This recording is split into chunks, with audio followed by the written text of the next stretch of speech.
today. Did you know that many of Nintendo's most iconic game developers will soon be leaving the company? Whoa. Shocker, bombshell. We're going to be telling you why in just a few minutes. But yeah, this is kind of a big deal. We just thought about this ourselves and we're like, wait a second, it's actually happening. A fact of life is that Father Time is undefeated. That's right. And many of those developers who have been around and kicking since the 80s, a long time, aka a long time ago, are getting up in years. Right. And we're going to take a look at who we think is going to maybe hang it up as we get into the Switch 2 generation. Exactly. It may surprise you. It may surprise you because there's a lot of people in that first sort of class of developers that are all kind of around the same age. So the wave might be bigger than you think. Like Krysta, you may think that these people are ageless, but they're not. I'm not ageless either. Time makes fools of us all. Oh. As well, they we're not say. calling anybody a fool. Time is calling you a fool. Oh. Right now. Let's move on.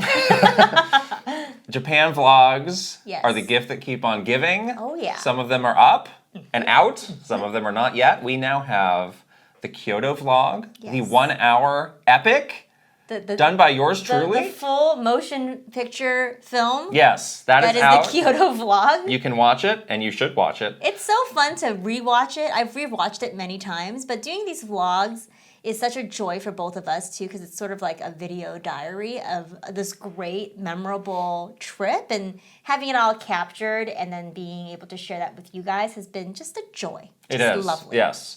Also, been out for a little while. Our Tokyo Game Show vlog is out. Yeah. Still good, still interesting, still a lot of great games to check out, games that are coming out soon. We're going to talk about Metaphor ReFantazio later on in our Games We're Playing section. And there was some really interesting stuff. And there was some really interesting stuff that I felt a little bad looking back at it now, because I was like, oh, I didn't know what that was, but now that I've been playing Oh, you want to revisit this conversation? Is this a conversation? Do you really want to go there now? Oh no, I'm in trouble already.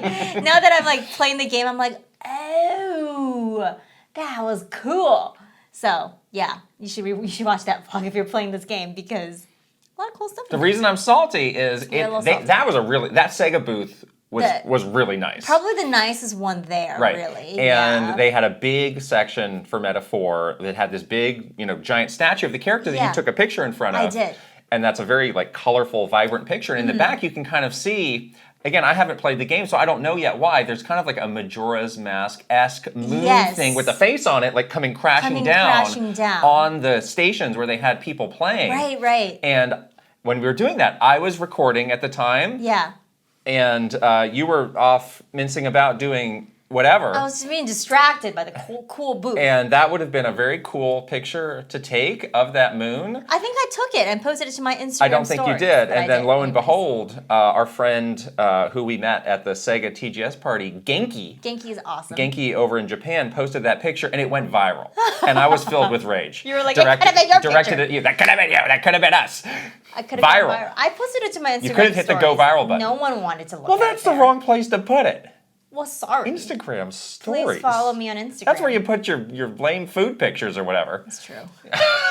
It's not lame. None of it is lame. Everything is great. Well, gold standard content. As we speak, though, you are hard at work on the Tokyo vlog. The Tokyo vlog is actually... It's a different beast. It's a different beast. It's the longest one of the three, I How long believe. do you think? What's your estimate of what this is going to be well clocking? Over hour and a half? Probably like an hour 20 at least.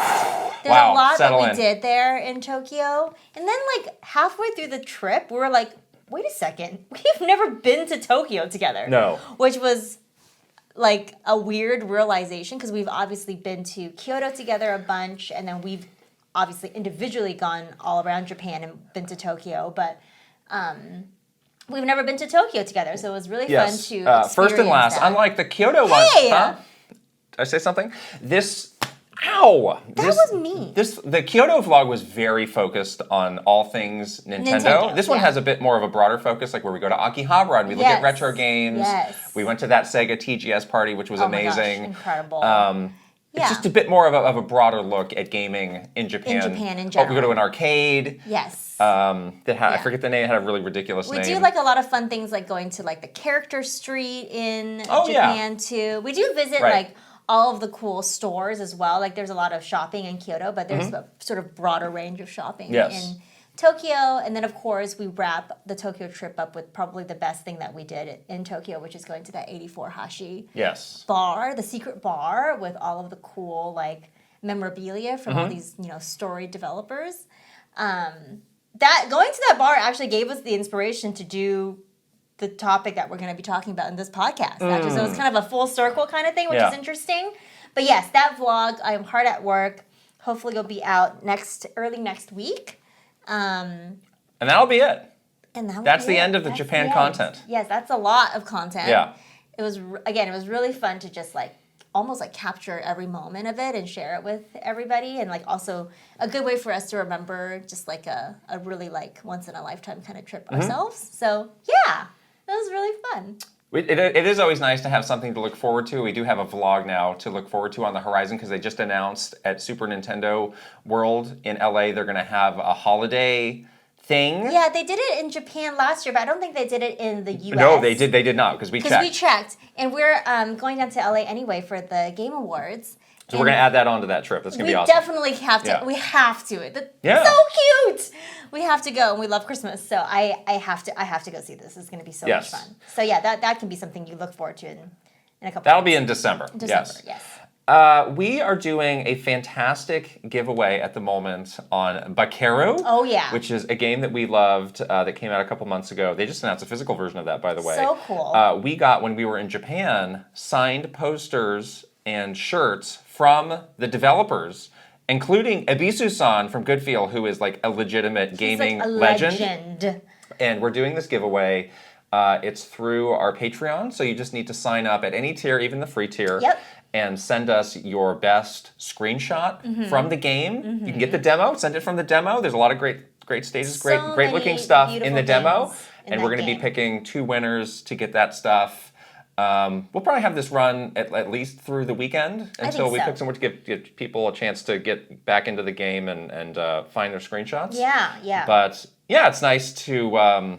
Again, like we had such a great time getting to know those devs, and we actually just put up a video recently talking about some of the deeper information that they shared with us that I haven't seen around. So yeah, I just love this game. This game is so amazing and joyful, and again, it's like sometimes you are looking for that kind of joyful experience, and not only is the game that, but these developers really embody that spirit. When we had a chance to sit down and talk to them at in Japan, it was like they truly were like the embodiment of this game. And it was just so nice to spend some time with them. So yeah, hopefully you guys are checking out the game and entering the giveaway because it's super cool that they were able to do that for our wonderful community. Yes. Yeah. One last thing, something to look forward to. This Friday, we are recording the spoiler cast for The Legend of Zelda Echoes of Wisdom. Yes, I have finished the game. We will be talking about it ever so lightly. Did you finish it?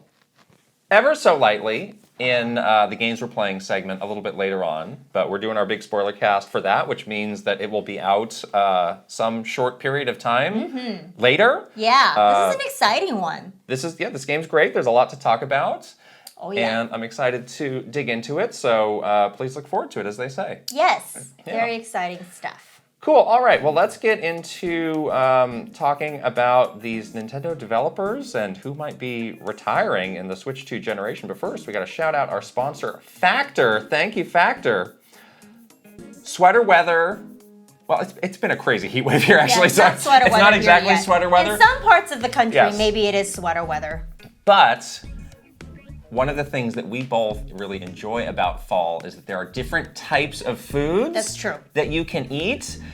Different types of foods that just don't feel right to eat when you're in the midst of the summer. Exactly. And Factor is so on top of that with all of these incredible menus, never frozen, fully cooked meals that are based on fall favorites. Yes, I love this because sometimes in the fall you start craving like really comforting foods, soups and stews and fall veggies and things like that, and they have it all for you, and it's very easy to prepare. You just microwave it for 2 minutes, and you have a delicious fall-themed meal right there, right then, which is fantastic. That's right, and they every week have 35 different meals, and some of those are in kind of really cool categories like gourmet, keto, calorie smart, or vegan and veggie. So no matter what you're looking for, or no matter kind of what your dietary point of view may be, they've got it covered. And then you get all these fun add-ons. I like the snacks. 60 plus add-ons of snacks. They've got the smoothies that are really, you have Zelda. Hey, Energy shots. Zelda, have a smoothie. You might get in the mood for a smoothie when you're playing Zelda, right? The smoothies do look good. No business scrub needed. These factor smoothies are probably better than Zelda's, like, unfortunate I'm pretty sure they are. Because you're putting, like, a rock in yours, and this is, like, an actual I'm usually nice not smoothie. putting, like, a raw egg in my smoothie. Thank you very much. A golden egg. Right. But yes, it's really nice because it's just a quick, healthy, easy way to get a nice meal in. We're very busy, and so this is definitely our go-to. Yes, these are always fresh, never frozen, made by a real chef. We love to eat it, and we think you'll love it too. Yeah. So, head to factormeals.com/KittenKrysta50 and use code KittenKrysta50to get 50% off your first box and 20% off your next month. That's code KittenKrysta50at factormeals.com/KittenKrysta50 to get 50% off your first box plus 20% off your next month. I'll put the link right over here and also in the description below. You know, you mentioned something that might be a little bit off about me. Your voice. I never describe food, or I never feel like food is comforting. I hear a lot of people talking about, this food is so comforting. I'm like, I don't know what that means. There's There's food I like. There's food that tastes good. I do think there's food that corresponds to certain times of the year. I don't think it ever feels comforting. What if you don't feel well? I just want to eat it. What if you don't feel well? Like you're not feeling good, like you're sick or something, and you have like a nice meal. Do you not feel better? Do you not feel comforted by like a bowl of chicken soup? Not really. You're a heartless. I just want to eat it. I'm just hungry. You're a cold, heartless That's what I am. person. I'm just hungry. Oh, I always feel like a warm, like a hug. I mean, I seem to be the only person who feels this way. So again, I think there's something wrong with me. You also don't like to refer to meat or like things as protein. I don't like the crossover of science and food. Yeah, you really dislike that. Like there was a trend where like some restaurants was like, oh, we're serving this in a test tube. It's like, I just think that's gross. Yeah, I don't want to like do that. I'm going to serve you like a Caesar salad in like a beaker or something. No, thank you. You were not into that. Food is food. I want to eat it. Yeah, you don't want to say protein. Anyway, small aside. Here we go. Nintendo developers. Serious topic. So this is an interesting topic. I don't think we've seen a lot of people really talking about this in any sort of serious and in-depth way, but I think it is a time. We're at the time where it's good to do it. Yeah. And we don't want to do it in like a morbid, weird way. I think it's. But it is reality. I think it is something that is going to be impacting Nintendo in the future, and we're going to talk about how and what they might be doing to prepare for it. But this idea of Nintendo developers actually aging, actually potentially retiring, actually leaving the workforce was something that I think first came into people's minds about 10 years ago when there was this really interesting interview that Mr. Miyamoto did with Chris Kohler, who's now at Digital Eclipse, our good friend, where there was a bit of a misunderstanding in the interview. This is when Chris was working at Wired. And he released this story where the headline was, Nintendo's Miyamoto stepping down, and basically saying he's retiring. That's obviously not what he meant, but again, there was a misunderstanding in the interview that led to that, and it was a whole to-do, and the stock price tanked, and they had to put out all these statements, and it was just like a fire drill because... You were there. I was in the room. You were actually in. I remember you were it very staffing well. this interview. You were there. I was extremely confused. And then you were very involved in sort of the fallout and the aftermath that came from Mr. Miyamoto, being slightly misinterpreted and saying such things. Right. And the phrase, I think the word that kind of threw Chris off and caused him to think that was this quote from Mr. Miyamoto. Inside our office, I've been recently declaring, I'm going to retire. I'm going to retire. I'm not saying that I'm going to retire from game development altogether. What I mean by retiring is retiring from my current position, which is kind of what he's done. Yes, he's done this. Right, and I think he was saying that as hey, I'm not always going to be here, so you guys better get your act together. Yes. It's that kind of boss to the employee. Yeah. Like, look, you think I'm going to be here to clean up all your messes? No. Nope. Yeah, he Learn to flip a tea table yourself, buddy. No. Yikes. I think that I think he is doing that now. He's very much like, no longer the producer on a lot of stuff. He's kind of given up. He's working on other things. Like people were talking about, Yeah. he's not even in the credits. Right. For Zelda Echoes of Wisdom. He's not. Because he's not involved. Yeah, he's doing He's doing movies, he's doing all the theme parks, he's got doing his museum. Right. He's doing different projects now. Which sound like a lot of fun, to be quite honest. Those things he's working on, I think he's having like a crazy amount of fun working on this stuff. I think he is, and I think he's smart in a way where like he knows what he needs to do for himself to keep himself interested and engaged, and he's finding things that he still has a passion for to be able to do that in his older age. Like he is not super young anymore.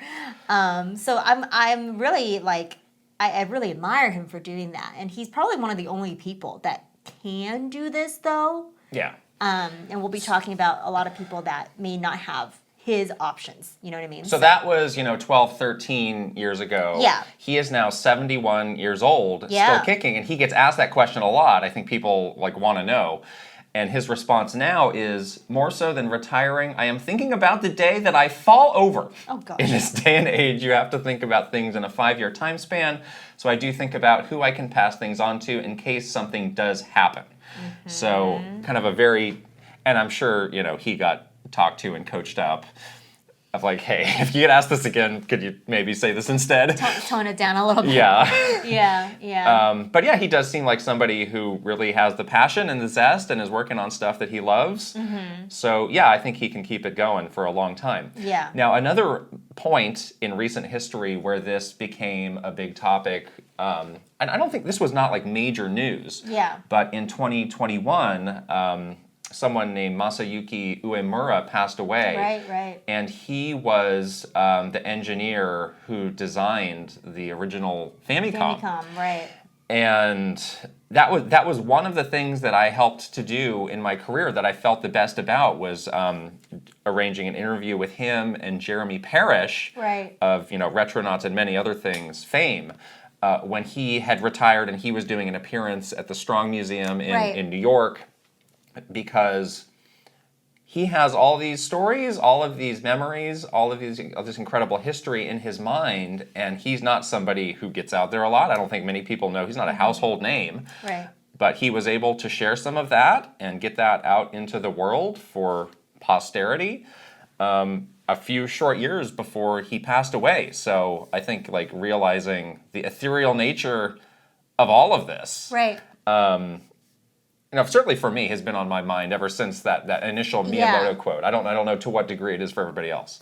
Yeah. There's something really real and something that I think we all need to confront is a lot of the people that are not famous like Mr. Miyamoto and not household names like Mr. Miyamoto. They have their own stories and histories and impacts that they've made to Nintendo, to the games industry. I think Uemura-san is a really good example of that if there was not somebody or a desire to get his oral history out into the world, they're just lost forever when these people retire and when they pass away. Right.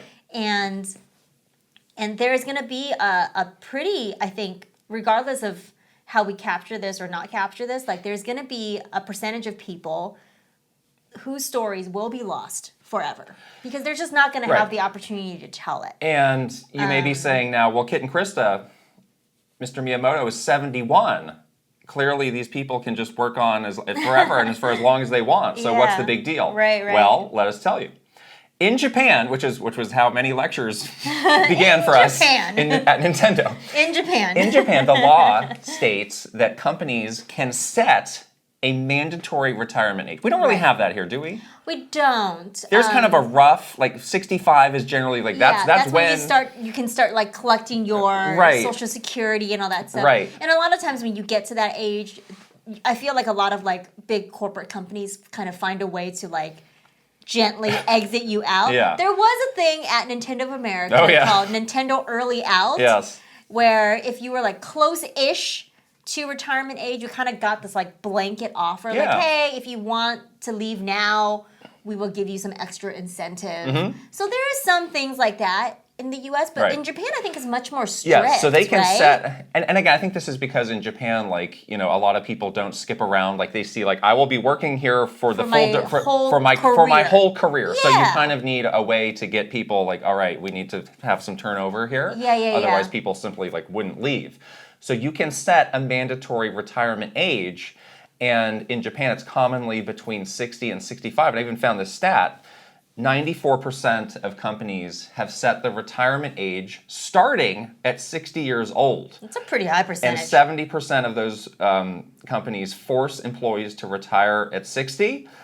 And then there's some interesting information about how like you can kind of find some solutions, some loopholes where you semi-retire, but you have this kind of other phase where you're in a much more limited almost like a capacity. Consulting role. Right. We have experienced some of this when we were at Nintendo. Like we've definitely heard of some people whose job status changed. Well, look, I mean, I think we both thought Mr. Kimishima had retired, and then it was like, oh no, he's still around. He's still doing this other thing. He's still extremely important. Oh, excuse me. Okay. And there's definitely counterparts that we worked with that were in the retirement age range that basically started doing different jobs because they were like, oh, okay, you're in this age bracket now, you're doing this other thing. Right. Yeah.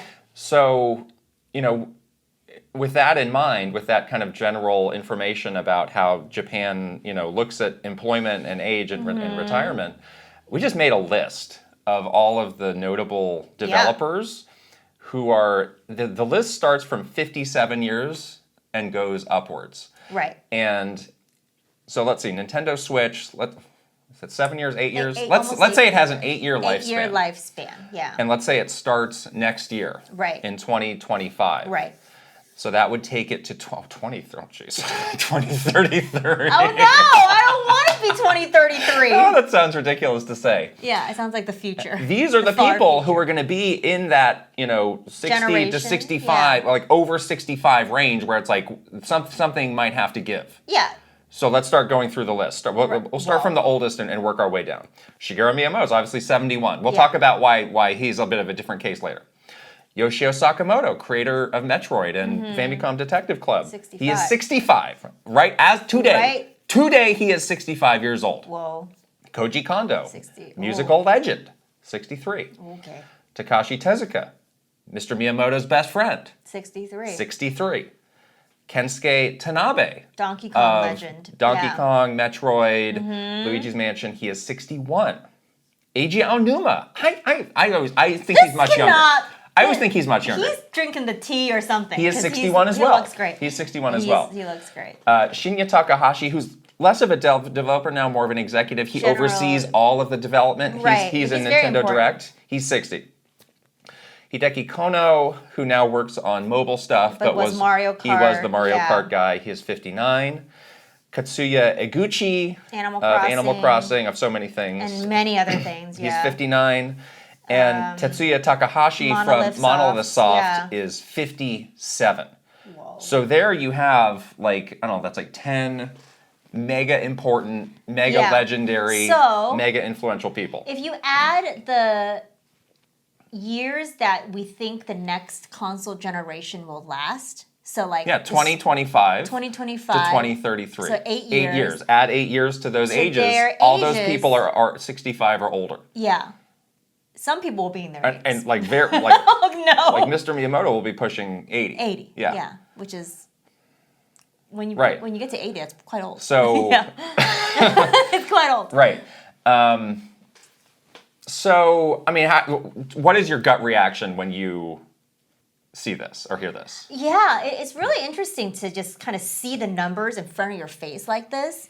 And it makes you think about, like, this is truly the end of an era, because this is, like, you know, for them, obviously, but also for us and people that are like us that grew up in this generation. Like, you and I grew up in, like, the NES, SNES generation, where these people started. So they started when we started. We started playing games when they started making games. Yes. You know what I mean? There's this parallel path that we have been on with these people for our whole lives and then for their whole lives.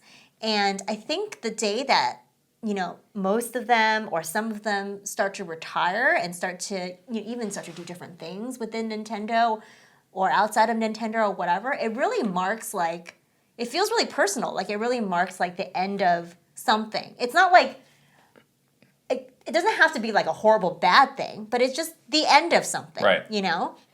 So that's really my gut feeling is that when that day comes, it will feel like the end of something significant. Mm-hmm. And you will have to grapple with it, you have to come to terms with it. Yeah. So that's a really kind of humbling thought to just have in the back of your mind as we enter into the the Switch 2, Switch successor, whatever you want to call it, generation. Right. And maybe put that into a different perspective, really try to enjoy it. Don't be so negative, and just enjoy it before this thing comes to an end.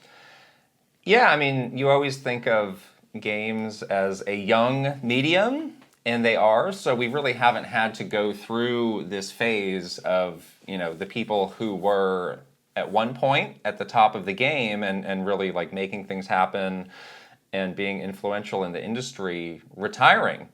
They're just not, that just hasn't happened in a really significant way, but it's about to happen. Starting with this group, there's others in Japan. Think of a Yuji Horii who, came up. Yeah.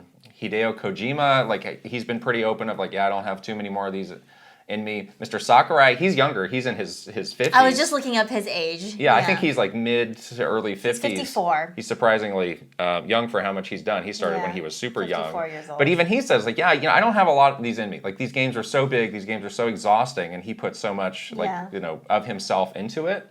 Whether they hit an age or whether they just hit a point where they don't want to do it. They can't or won't do it anymore. You've got to stop. And it's a point of reflection for everybody. I compare it, I watch a lot of sports. I enjoy sports. When a player that you watched go through their whole career retires, it's oh, time really has passed. Time has passed, and you kind of see yourself through them. It's well, what happened to me in these 10 years or these 12 years? So it does it is a moment of reflection. But once they start, it's going to be kind of like a domino effect almost. Exactly. It's going to be a domino effect for these people. The thing with games, too, though, that's really different than any other medium, I think, that makes this even more significant, is that it's such a interactive, interconnected kind of medium, where, they're really feeding off the fans that are loving playing, enjoying their games to continue forward. But you kind of need, it's a cyclical thing. We need them to make the thing that you're enjoying. But it's this symbiotic relationship almost. And it makes you feel kind of a different way when you think about these people. And of course, we're in a bit of a different scenario too, because we have met and known them. So of course, it feels even more personal to us. But I think even if you have never met these developers before and didn't have the privilege that we had of working closely with them for so many years, the nature of it being video games makes it feel extremely personal. So when this all comes to an end one day, I think it's going to feel really personal versus it some movie star is retiring. It's sad, but it's also kind of doesn't feel as connected to your own childhood or your own personal life as a video game does for some reason. I don't know if I'm the only one that feels that way, but it does feel that way to me. So it just feels, it just makes it feel all that much more significant when you think about hey, this can and will come to an end, So I think when if you're hearing that information for the first time, it's reasonable to ask well, what can be done about this? Surely something can be done. And again, you point at Mr. Miyamoto. Invent a machine. You point at Mr. Miyamoto. He's 71. What's the difference? Yeah. If these guys want to keep working, as long as they want and they're willing and capable, what's stopping them? Right. It's there's a couple people here who are in kind of a different Echelon. rarefied air than others. Mr. Miyamoto and Mr. Takahashi, they're like the highest level of executives that you have at Nintendo. Right. I imagine if you are able to bend any sort of rules, you can do it for them. Right. They're not going to do it for everybody, though. It's pretty clear. Like, they have these rules, and it's law, actually. Yeah. Not just rules that you're just, like, making up. It's literally, like, the law of the country. They have them for a reason, so they cannot actually make exceptions for everyone, but sure. As a big company, it looks bad if you're just, like, breaking the rule, like, every single time for all of these people. Yeah, but for Mr. Miyamoto, obviously... You can do it, I think you can do it occasionally. He can do whatever he wants. Right, but again, like those people being in that executive class may mean they can do things a little bit different because I don't know. Like, there's a loophole or something. You can argue like they're critical to the continued existence of this company. And there's others like Mr. Aonuma. He's a very high-ranking person. Beyond just development. Like he's like senior management / executive status.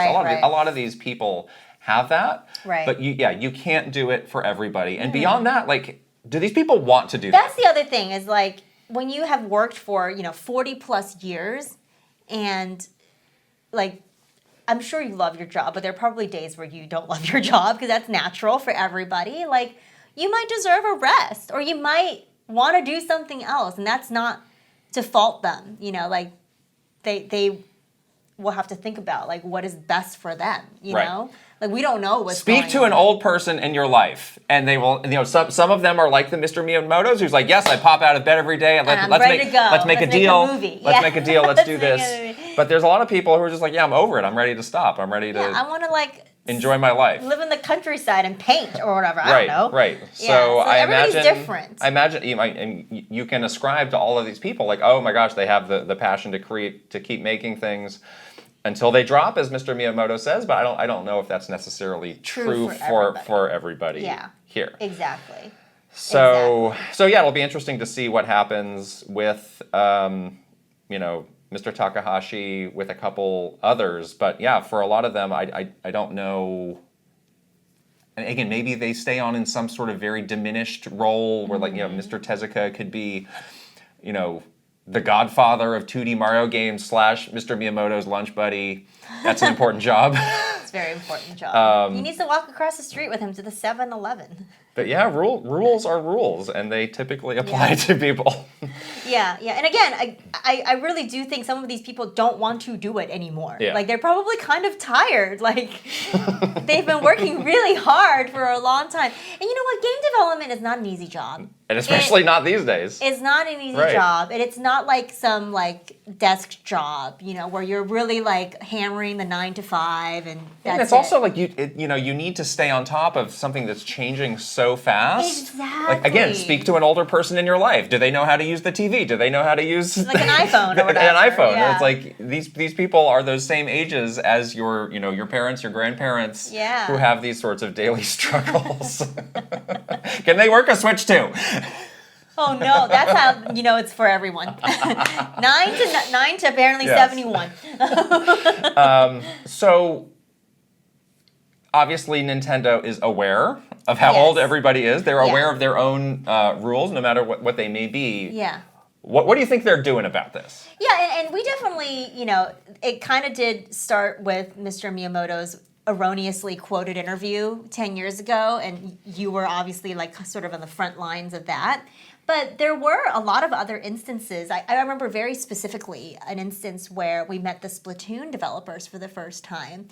And I remember thinking like, oh my gosh, look at these youngins, these fresh, new, young baby. Yeah, it was Mr. Nogami and a bunch of young guys we hadn't seen before. Yeah, baby devs, and we had been, working so closely with sort of the OG devs for so long that it was kind of shocking for us, honestly, to see like these precious baby devs like pop out onto the scene, right?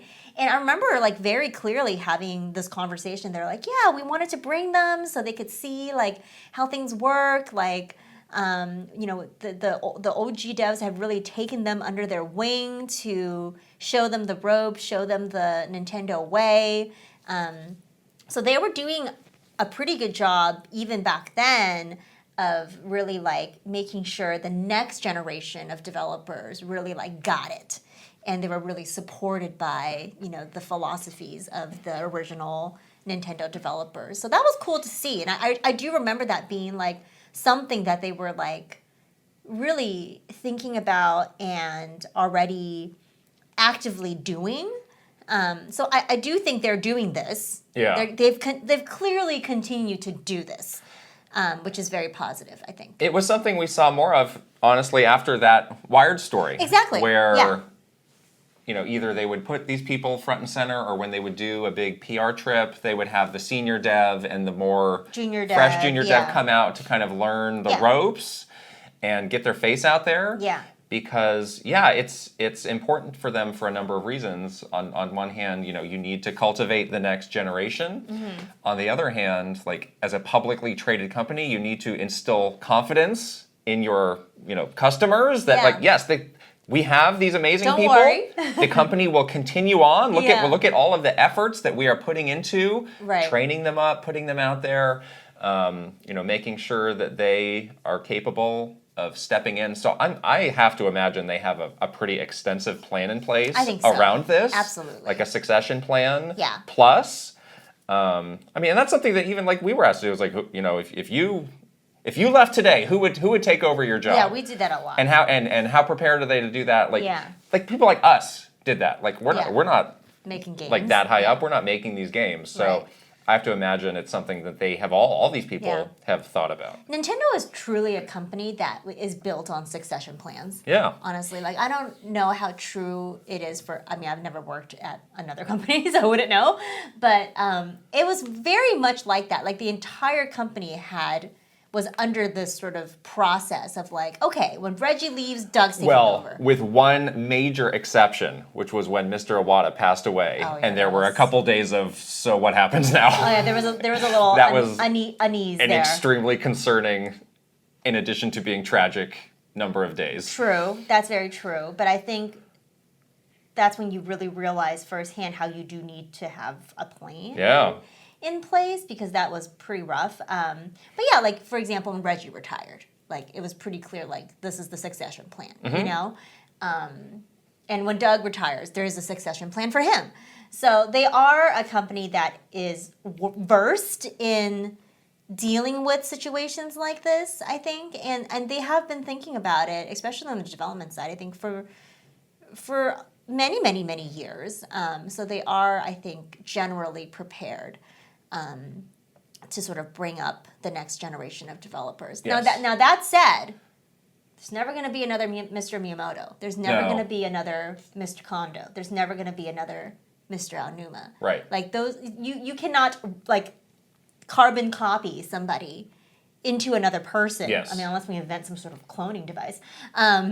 You just simply can't do that. So no matter what stuff you pass down, it's going to be different. You will lose something, but you will also gain something because these new people have different perspectives that they will be able to share and put into the games that they create. But you will lose pieces of, you know, whatever is carried inside the heart and mind of Mr. Miyamoto, and that will be gone forever. You know what I mean? So like it is one of those like trade-off-y kind of things. So let's go through that next generation, because we've also creepily written down their ages.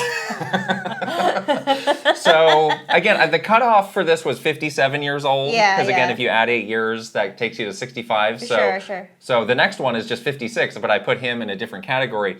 Yoshiaki Koizumi kind of seems groomed to be the next, quote, Miyamoto, if you wanted to have somebody in that role, you know, the kind of creative hub for everything. So. I mean, they're very different people, but they do have that same like kind of perspective. Yeah, kind of things. Like a bird's eye view of. Yeah, and he was kind of the mastermind of Nintendo Switch. Yeah. I have to imagine he's extremely closely involved in the next system. Yeah. And, you know, game, like, he's just involved in everything. And also he's just cool. Almost at this point, yes. Extremely cool, extremely smart guy. Yeah. 55 years old, we have Koichi Hayashida, who I think you spit out your drink when you learned he was 55. I really did, because I looked at a picture of him, and I remember, like, having these interactions. And then I told you, well, that was 15 years ago. Oh, man. But we were in a cat suit together. Dang.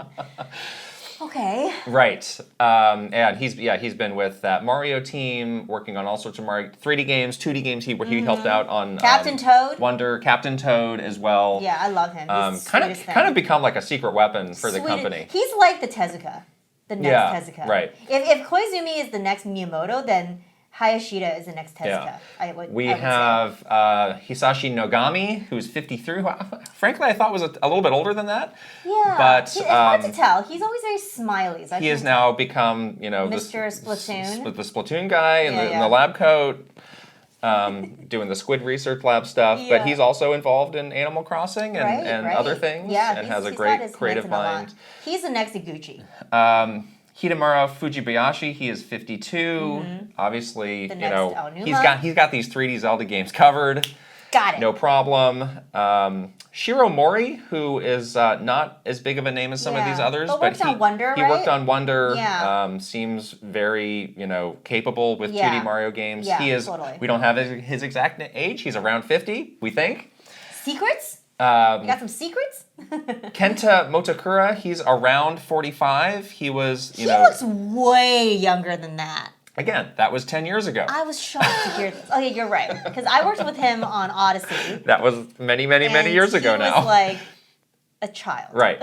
In my eyes. But yeah, he was, again, like kind of the creative machine behind Odyssey. Yeah, So like the next 3D Mario game, I have to imagine, that's his thing. He's his thing. That's That his is thing. his For thing. Sure. Yes. Kosuke Yabuki, Mr. Arms, Arms. and Mario Kart. Hottie. He's 44. Yabuki-san. You might need to give some context for that. I won't. You Next won't? time. Okay, great. Next time. He hot, good. He is so hot. Aya Kyogoku, she is 43. Doing her Animal Crossing things. Yep. And then finally, Tsubasa Sakaguchi, he is the most mysterious of all, between 40 and 45. See, I thought he was way younger than that. Because he was one of the babies that we saw. Don't make me say it again. He was on the original Splatoon, and then he worked on Labo, and just super creative And guy. he has not aged at all. He's like ageless. I remember seeing him the first Unlike time again. you, he is ageless. During that E3 where he looked like he was like 18 out of college, and now he looks like he's 18 out of college. So do you think this crop, and the many other people, are capable of picking up the mantle? I do. Yeah. I really am very confident in this crop. Like, I think they are extremely talented and amazing, and they definitely understand the Nintendo magic and the secret sauce that makes Nintendo games so incredible. And in a lot of ways, they are the ones that are making the games incredible right now. Like, why do you think Breath of the Wild is so great? Because Fujibayashi did it. It's awesome. Right. I think it's easy to say, like, oh, well, these are the names that we know, the Aonumas, the Tezukas, so they're doing everything, when in fact, like, they may already be starting to take a bit of a step back. Let the young ones cook. And still stepping in of, like, I know this better than anybody, so let me tell you, but it's kind of more of a teaching, professorial role versus, like, I'm doing it all. I'm doing it all. It's more so like an advisor. Like, you have a question, I'm here for you. Right. But this is your jam.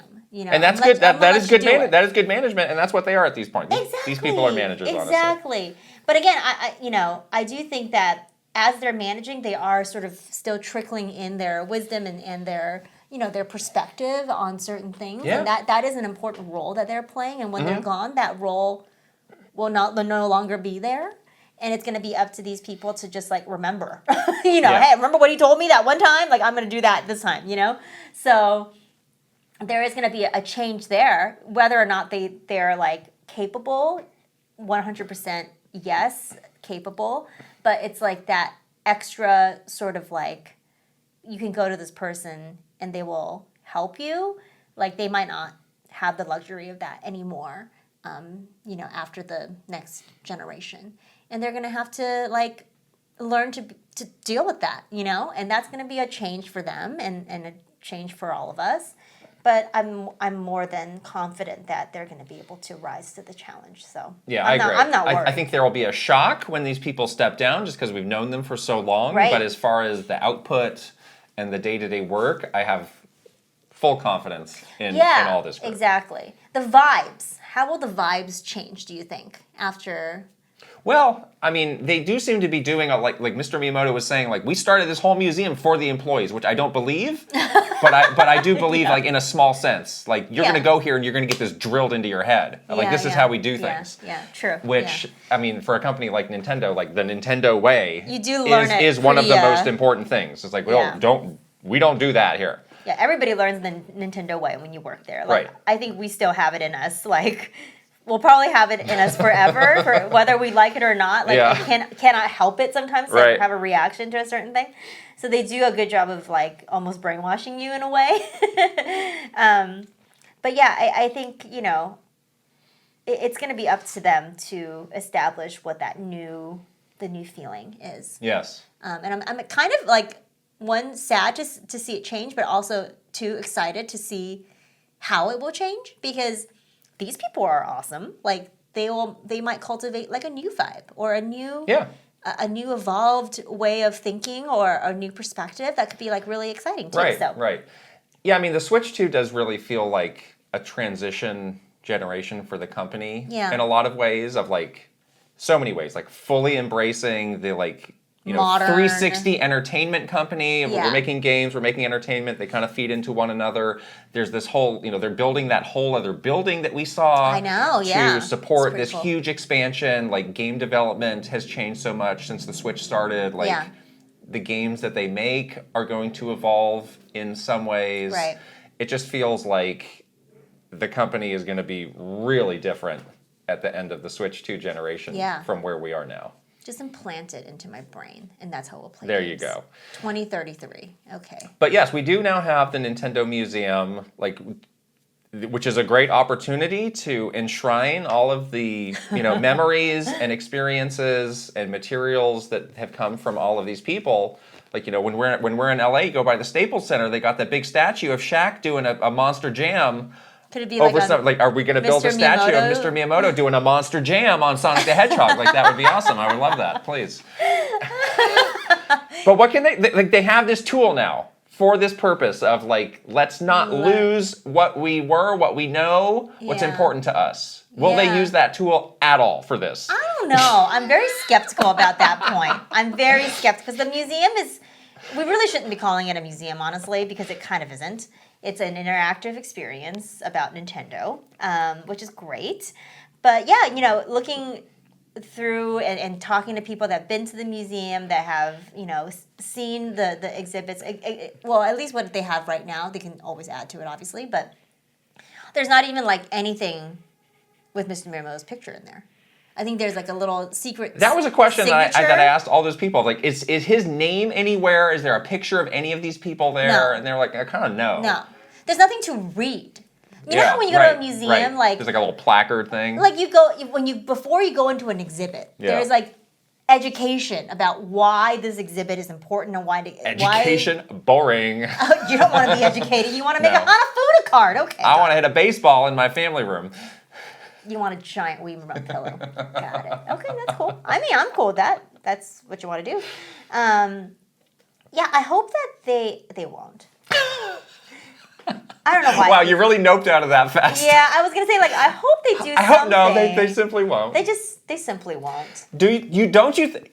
They simply even won't. if he's not saying it, do you think that was some like small ulterior motive of Mr. Miyamoto of like, no, this is where we get all the stuff in here for the future. We have this museum. This is a house of history. We're all aging out of this. But if he wanted to do that, he could have done it already. So why didn't he do it in the first place? Well, again, like in Nintendo, you can't call your own number. He can call whatever number he wants. I don't know. Or maybe he's just my biding feeling his is time. Either they're not saying it outwardly now because it's not the public message, because it's not time, because they're still here. We're all still here. Nothing is changing. I'm not retiring. Until I drop, I am here. Can you not say it like that? I mean that's really weird. That's really all of our philosophies. Until I drop, I'm here. Drop? But yeah, like that's kind of my secret hope is like, no, we do want to use it for this. I hope so. In the future. I don't know. I mean, the start of this thing does not fill me with the most confidence. Exactly. But again, You literally have a museum. I know. You literally have your own museum. You called it a museum.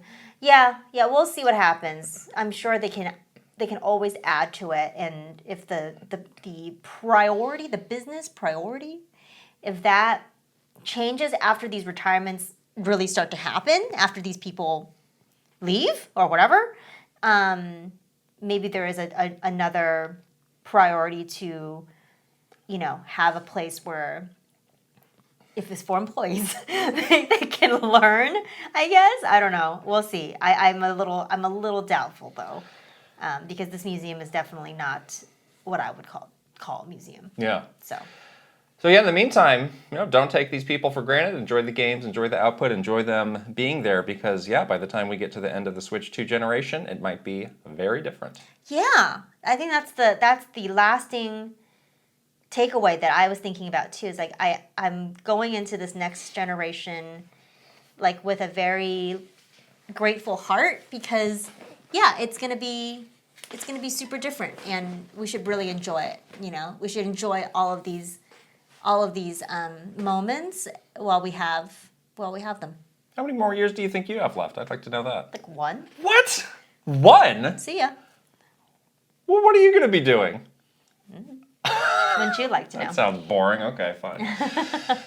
Let's move on to something else. We talk about, we're in October. Shocktober. It's Shocktober for a reason, people. Shocktober. There are so many games coming out, this is probably the best individual month of the year for game releases. But also like a little stressful. Well, that's why it's Shocktober, because you need to make some hard decisions of what am I going to play, what am I going to do. So as a lead-in to the games we're playing, we did ask our Patreon subscribers, what is the one? I only want one game coming out in October that you want to play most and will prioritize over everything else. And we got so many different responses, which is fascinating. Because there's so many different games coming out this month. So let's go through a few. Norador says, definitely Super Mario Party Jamboree. It seems to be shaping up to be the Mario Kart 8 Deluxe or the Super Smash Bros. Ultimate of the Mario Party series. I've not seen any. I like that. That's a bold statement, but I like it. It's pretty bold. That game is fun. This statement made me look at this game in a different way. I was like, oh, okay. It could be one that you just pull out to play all the time. Yeah, this is the one. Could this be the new cash cow? Way to go, Norador. Everything I've seen from it so far has me very excited for it. It seems like Nintendo has taken to heart the feedback and concerns people had with the direction of the series had been heading in, and the Jamboree positions itself to be their answer to all of that. It takes the best aspects of Super Mario Party and Mario Party Superstars and mashes them together in a way that represents the best of both of old and new. I'm very excited to see that for myself, if it will truly turn out to be the ultimate Mario Party. All right. Wow. I had a very positive experience playing this at PAX. Yeah. So I'm pretty excited about this myself. David G says, Metaphor is the one for me. I've been following its development ever since its initial reveal in 2016, so this has been a long time coming for me. As a huge Shin Megami Tensei / Persona fan, this seems to be the culmination of what Atlus has learned throughout the last decade of game releases. This is going to be something special. We will be coming back to Metaphor in a moment. And finally, Brandon Yao says, I think the one game for me is the Silent Hill 2 remake. As a kid, I always knew about Silent Hill 2, but I never played it. I had a PS2, but I think it was probably too mature of a game for me. Now that I'm older, I want to finally experience the psychological horror classic. And from the reviews, it seems like Bloober Team did a good job with it. It is also almost Halloween, so it's the perfect time for a good horror game. I hope if Silent Hill 2 remake is successful, we could potentially see more new releases in this and other classic Konami franchises, Metal Gear, or Castlevania, anyone. Yeah. Yeah. People have been loving. Yeah, people were a little worried about what the output of this game might be. But the reviews have been fantastic. Seems really great. Yeah. I'm too scared to play it, but I think you'll play it. Well, again, I'm finishing up Zelda. I have my Space Marine 2 coming in the mail today. Oh boy! And now I've got Metaphor, like that the giant thing crushing down on me. Over you. The ominous presence of Metaphor is about to step on me. And yeah, there's others like Dragon Age. I'm interested in that. Yeah. I wanted to play the new Call of Duty that's coming out in a few weeks. Cod Blops? Cod Blops. I got a Cod Blops. 5. I don't know what it is, but it's a new one. COD Blops. Just that new Call of Duty is what we call it. It's Blops, though. Y'all got that new Call of Duty. Y'all got that new COD Blops. That thing where you like, I'm going to roll and die in many different ways. Yes, I want to do that. I want to see it. It's fine. It's on Game Pass. I can do it. You can watch. So, the yes, animations. wow, Shocktober. But the games we're playing. So, the Metaphor reviews came out. They're phenomenal. Shockingly it's like amazing. a 90. 4. Well, it's not shocking to some people. Some people knew this was going to happen. Oh, because I did not know what this was going to happen. Maybe it was just me. I wasn't following super closely. But it is now the highest reviewed game of the year. Mm-hmm. And, of course, me being a Fairweather fan had to jump on the wagon. Well, I told you had to do it. No, I wanted to do it. Okay, good. Yeah. Good. You can tell me anything. Go away. So you checked out the demo. The demo was 10 hours. Literally last night. So good. Well, the demo was very good. So tell us about this. Because Yes. I also know extremely little. Yes, so I haven't been really following that closely. I am, I would say, a very cursory fan. I have played a little bit of Persona 5. I've played a little bit of Shin Megami Tensei, but I've never beaten one of these games. I am not like a die-hard Atlas JRPG fan. Okay, so take everything I say in that context and don't come at me because maybe That's fine. missing out on something because I just don't have the context.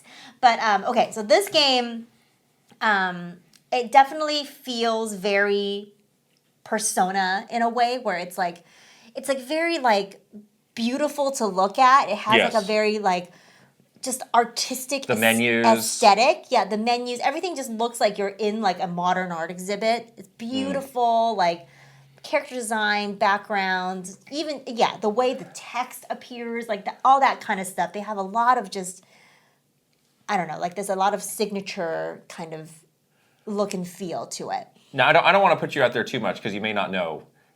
This is completely distinct from Persona. I believe yes. This is a whole other thing. It's a whole other thing. And they set it up in a way that's really interesting where like there's a lot of like breaking the fourth wall kind of thing where they're basically saying like you are in a fantasy story. So what you're doing is not real. And then they kind of like have like a weird little thing like unless it is. So it's kind of like they have like this like otherworldly third voice that's like you're in this storybook. You're going to be experiencing the story that's not real. How do you feel about that? And you're like, oh, okay. And then like even when you like die and stuff, it's like your story has ended. Would you like to continue reading? Like it's very, it's a little bit like fourth wallish. You know, it's like, is this reality or am I just experiencing like a fairy tale or something like that? Story-wise, it is fairly straightforward in terms of a fantasy story. It's like there's been regicide. Crystals. There's some crystals. There has been, the king has been killed.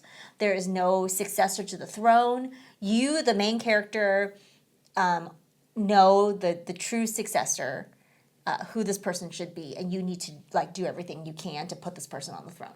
So that it's very like Game of Thrones in a way, like very like, typical fantasy story. And so you're kind of like on this quest to do that. So that's kind of the story setup. It has a lot of like different aspects that remind me of other really amazing JRPGs kind of mashed into it, which I like. So, for example, in the battling, you can do this thing. Are they random battles? No. Okay. The battling is actually really fun. Yeah, what do you do? So you have like your little squad, like you have other party members with you, and if it's a really hard enemy, you can just do like a squad up battle, and then it's like a very typical like turn-based RPG kind of battle. You can select, your special attacks. You can do regular melee attacks. Everybody in your party is a little bit different. You have like sort of like a mage, you have a knight, a healer or whatever. And then like, if it's like the enemies are really low level in the field, you can just go up and like real time whack them with your sword and get rid of them. Oh, that's which cool. is really nice. It's like very fast paced. And you can easily switch. Like if you start, you're like, I think they're low level. I'm just going to like kill them in the field. And you're like, oh, just kidding. They're not low level. You can switch to your turn based battle. Oh. So it's actually really cool. Huh. It's really fun. That's interesting. There's also this thing where you can like channel like like the whole thing is like, oh, you like have awakened this power inside of you. And you know how I was at TGS and I was standing next to that giant statue? Did you find out what that is? That's what you transform into when you awaken your power. The true self? You're inside. You like Okay. rip out a metal heart out of your chest. Whoa. And that's how you awaken this power. Uh-huh. And it's crazy and like very Sailor Moon graphics, like very like over the top. Oh. And then you have like this other like form basically, and it kind of reminds me of like the icons from Final Fantasy 16. Oh, where you turn into like Ifrit or whatever. Yeah. So it's kind of like that, and then you have different spells there and different attacks. It uses mana, and all of your party members go through this transformation so they can all transform into like a different form. So it adds like another layer of like battling to it. It also in this story there's also like a little fairy called Gallica, and she reminds me. Hopefully she's not evil, but she reminds me of Aerie from Bravely Default. Like she's like your little friend. Yeah. And she like kind of navies at you a little bit, but she's very like fun and there's good dialogue and so there's a lot of like other very sort of iconic RPG games that I feel like is like in this game. Yeah. If that makes any sense. Like it feels very like it's like pulling from the best of these other RPG games that we all love and have played. Yeah. And they do a good job of like putting it all in this game in a really like seamless way. And of course it's just absolutely like amazingly beautiful to look at. Like the cutscenes are just, you're watching an anime. Like Now I've seen people saying like, oh, the graphics are maybe something that are going to get knocked. Oh, I didn't think that at all. You thought it was nice. PS5, I've been playing. Yeah, Okay. I thought it looked great. I mean, it's very busy. It's kind of like Ghost of Tsushima, where like there's like things like floating around you all the time, and there's like stuff everywhere. So it's a little hard for your eyes to like focus on where to look. But it has like that, sort of like very, true fantasy, deep fantasy, not dark fantasy, but like a deep fantasy kind of vibe to it, like beautiful castle towns and kings and queens and all that stuff.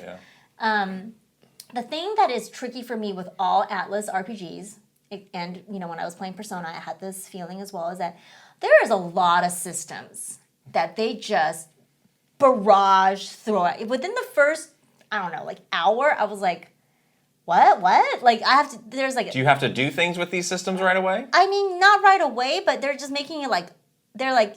Now you can do this, and then you can do this, and then you can do this, and then you can do this, and look at this menu, look at that menu, look at this thing. And I'm like, I am a little lost now. Like, I don't really understand what I'm supposed to do. Like, I think they're trying to give it to you slow, but it's like layers and layers and layers and layers. Like, you gotta level up this guy, and then you have, when you're in this form, you gotta go, like, into this, like, the library of your mind and talk to this, like, guy, and, like, he can let you change if you have these currencies, and then that becomes something else, and then that gives you more of these spells, and then this and that, and I don't know, maybe it's just me. I was just like, what?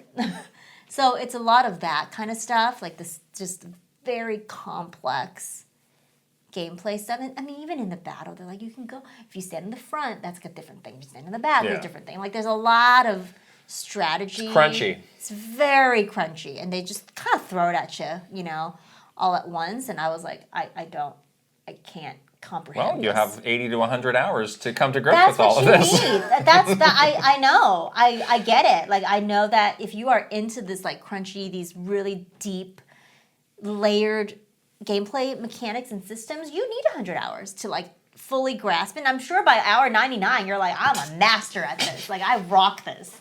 Like, look at these characters. They're so cool, Like, I can see people needing that time to get there.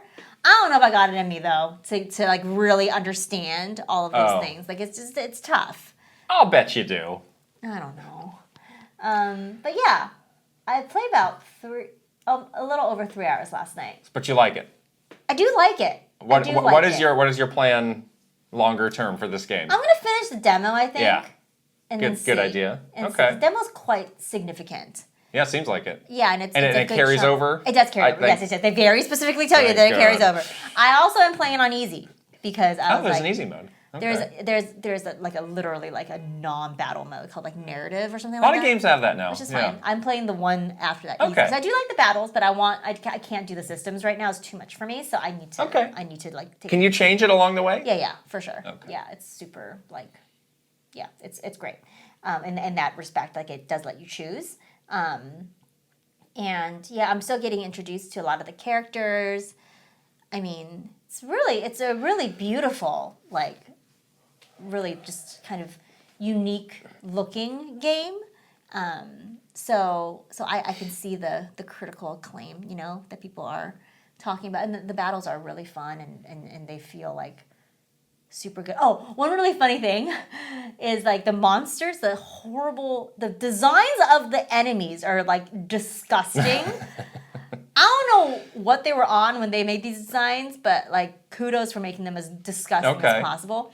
Like I fought one that was like an apple that was like cut open with teeth in the middle with like a lot of like really weird looking mannequin legs and two branches. That's not a Pokemon. With more apples. Oh. And like it was like eating its own apples to like regain health. So like I had to like take out the apples. Oh boy. And anyways, it was gross. But the gross enemies are humans. They call them humans. So like I guess you're not a human, you're something else.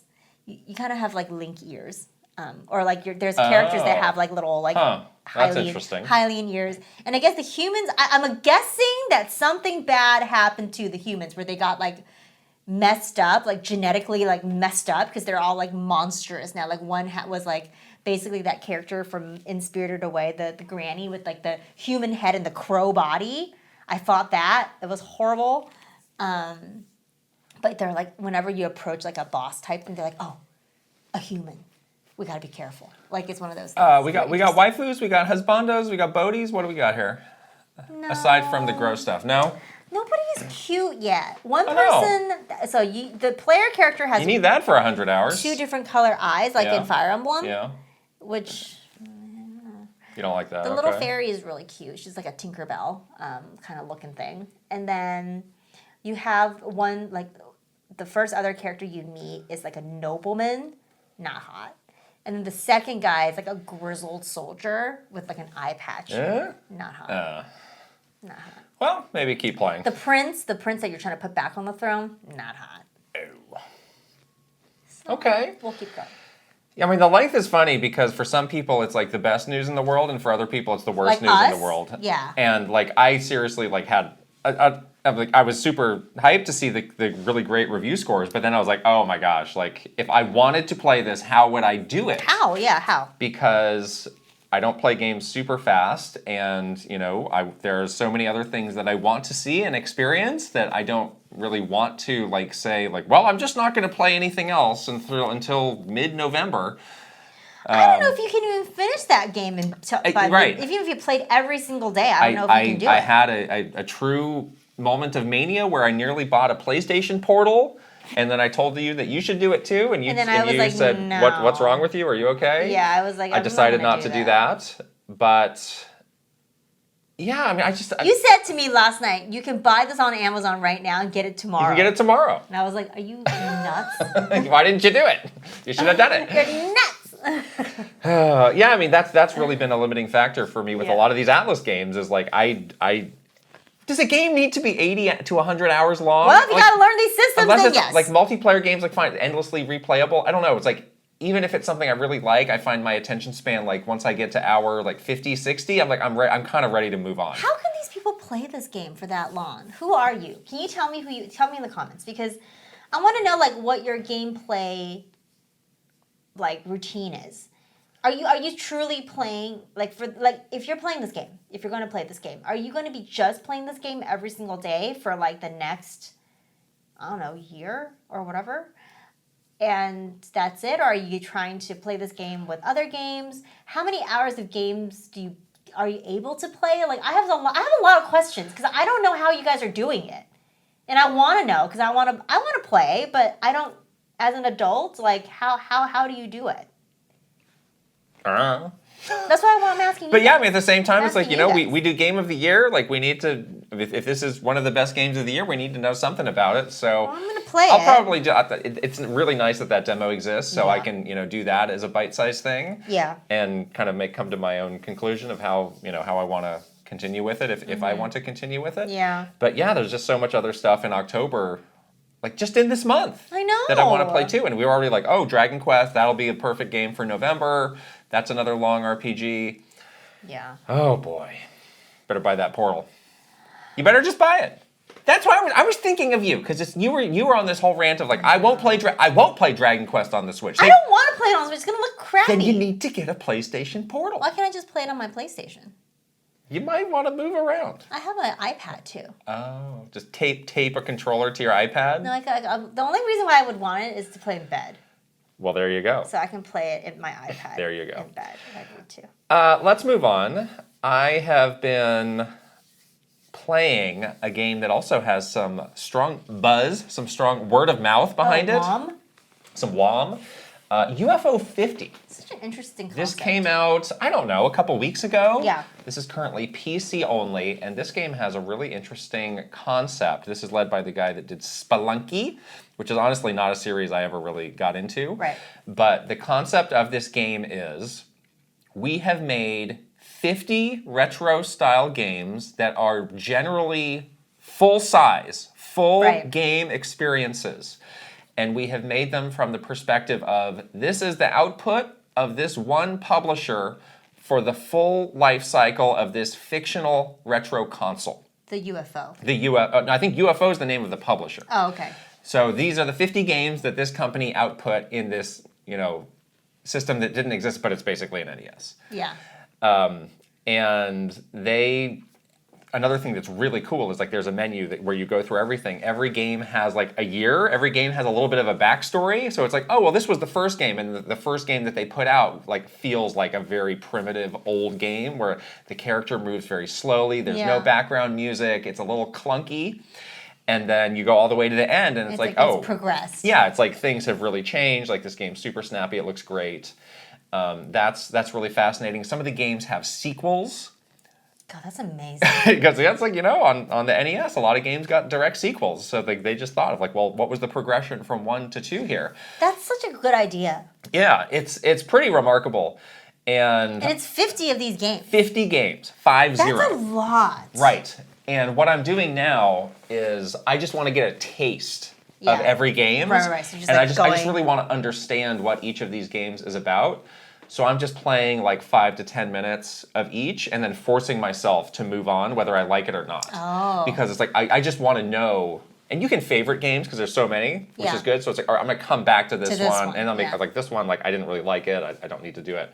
One thing that's interesting is there's kind of very little other documentation on these games. Like it'll give you like a short synopsis, but there's not necessarily like a manual. So you do kind of need, there is some trial learning of like, curve. how do I play this game? Yeah. Some of them are very simple, like a beat 'em up. Like, yeah, I know how to play a beat 'em up, but some of them are pretty complex, like strategy games or RPG games, and like you do kind of need to like fumble your way through it. I saw somebody describing it of like, you discovered your father's stash of retro games, which I guess is a better stash to find than other things. And it's like you are just like going from game to game, like what's this? What's this? What's this? I've never experienced this. I don't know what this is. It's kind of neat. Yeah. It's kind of a neat idea. Like this whole thing is like sort of a like let's play pretend, but in a world. These games are not pretend. These games are like super legit. But that's what I'm saying. Like they basically are like, let's set it up in a way where it feels like you're pretending, but what it is that you are playing old NES games. Kind of, yeah. Yeah. And so with that approach, like I'm only maybe like 30 games deep, so like those last 20 I haven't experienced yet. Are you doing a chronological order? Yes, I'm just going through. Steam Deck? I'm playing it on the Steam Deck. I do wish this game was on. I'm sure this game is coming to the Switch. It's going to be the big reveal in some indie world at some point. For sure. Because a lot of these games have multiplayer. I think it's like close to half these games have multiplayer, and multiplayer is just not as convenient to do. I can't share a Joy-Con on a Steam Deck. Are you kidding me? So that's one thing that I really wish what this was on a different platform, but I'm sure it will be coming. But this was just getting so much buzz and is so up my alley. I was like, I need to see what this. That's so cool. I need to see what this is about. An interesting. But a lot of these games are like really, really good and some really creative ideas too that like I haven't seen in games. Period. There's one that's like kind of like a puzzle platformer where you have like 50 lives, and you have to do something that will end the life of your current player, but will create like an opportunity for the next guy to move further. So basically, like there's like a wall that you can't jump over. Yeah. Your guy can embed like head first to implant him. And then become a platform? It's like, well, he died, but he became a platform. So you lost a life, but now you can progress a little bit further. It's like, wow, that's funny. That's a really cool. I like that.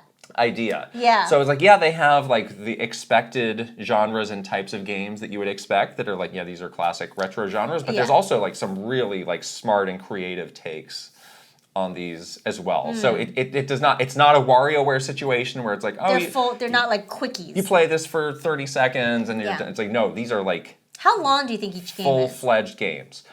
I've heard that it varies. Like some of them are more arcadey and they're short, but there's like full-on like RPGs that are probably like a couple hours. How do they long. Make this thing? I don't know. And how long did it take them? Because that sounds very. There are he got other people to help him. Well, like, obviously, so like the guy who made Downwell made a game that feels very Downwell-ish in there.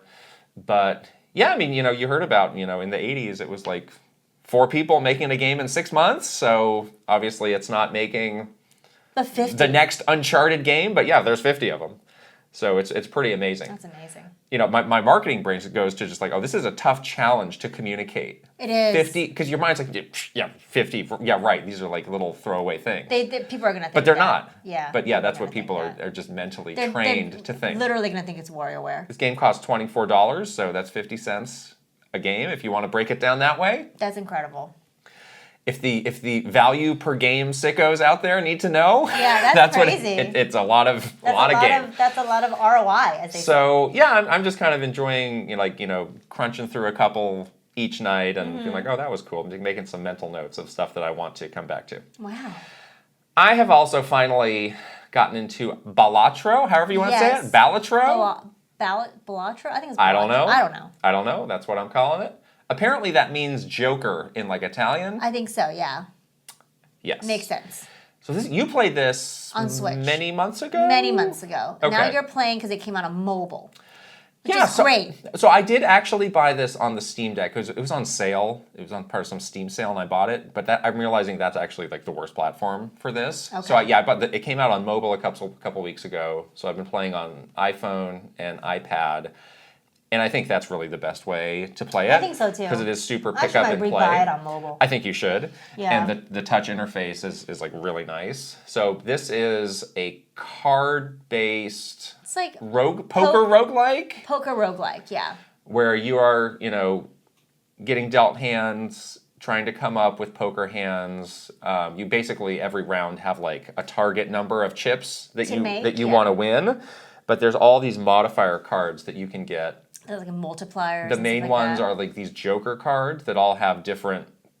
So there's some that are like, if your hand has clubs, like double your multiplier. Mm-hmm. But there's like dozens and dozens and dozens of these Joker cards, and some of them have some very obscure, specialized purposes. Right. And you can have up to 5 Joker cards, and everything stacks. Mm-hmm. So there's like this whole strategy of like, how am I building the perfect Joker arsenal to like fuel this run? Because it's like I had one run where I was like, as long as I get 2 pairs, as long as my hand is 2 pairs, like I basically can't lose. Yeah. Because of how the Joker cards were laid out. There's also those tarot cards. Yeah. So there's other types of specialty cards. There's tarot cards. That will give you kind of like, there's like a one-time use kind of card that will do something. There are planet cards which will enhance your hands so that your hands can level up. Right. Which again was why I had the 2 pairs. I had a super high level on that, plus all these other enhanced things through the Jokers. And then there's other cards that are a bit more like wild cardy that can do unexpected things. But I think that's one of the big draws of the game is like there's so many variations. Like you will never have the same run Exactly. again. You had a real like downer though. I almost beat the game. Like you almost beat the game. I got to the last boss, Yeah. and I lost by like it was like get to 100,000 chips, and I was like 50 chips short on my last hand. I was like, "Dah!"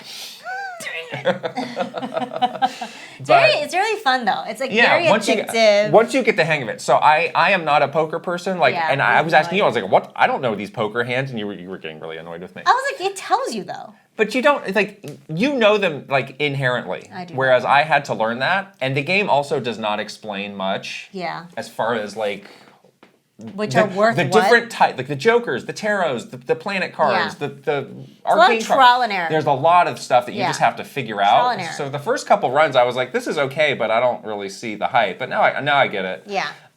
It's very similar to Vampire Survivors. Yes. In that you kind of spend the first half of the game, you know, trying to build the right Power-ups combinations and of powers. And then the second half, if you're doing it right, is just like getting that dopamine high of like the number goes up and the thing explodes and you're just like completely dominating. Yeah. And you're not, but it doesn't really feel like you're doing anything. Right. It's like I'm just hitting the button and winning. But because your deck is like so Right. pimped out. I'm impossible Yeah. until you get to that last one. Yeah, exactly. Right. So yeah, that's great. And I guess they announced what the DLC, like there's new card. There's new card like there's based like, on other games. based on, exactly. I don't think those are out. I don't think I haven't so. seen those. The Amogus. Yeah. Could get that card. Get an Amogus Balatro. Get it. Get it. So that's been a lot of fun. Zelda Echoes of Wisdom, do not spoil it, but you beat the game. Yes. I'm going to beat the game tonight. I think You are? I think I maybe have an hour at most left. Okay. I don't know. Don't nod or shake your head to that. Any spoiler-free thoughts now that you have finished the game? No. I'm done. I was gonna say like throughout the last parts of the game, sort of the last chunk of the game, I do feel like I kind of got the hang of the echoes and the menus a little bit better. I was getting a lot faster. I was also like honed in pretty tight on my like top 10 echoes that I was going back to that pretty much made Zelda, invincible, honestly, like totally OP. Yeah. I was telling you that it's kind of like when you get to the end of a Metroid game and Samus gets the screw attack and you're just like, come at me. Yeah. I dare you. Uh-huh. And then that's why I kind of felt like with Zelda at the end of it where it's like, I dare you to come over here. Come here. Let me show you something. Come here.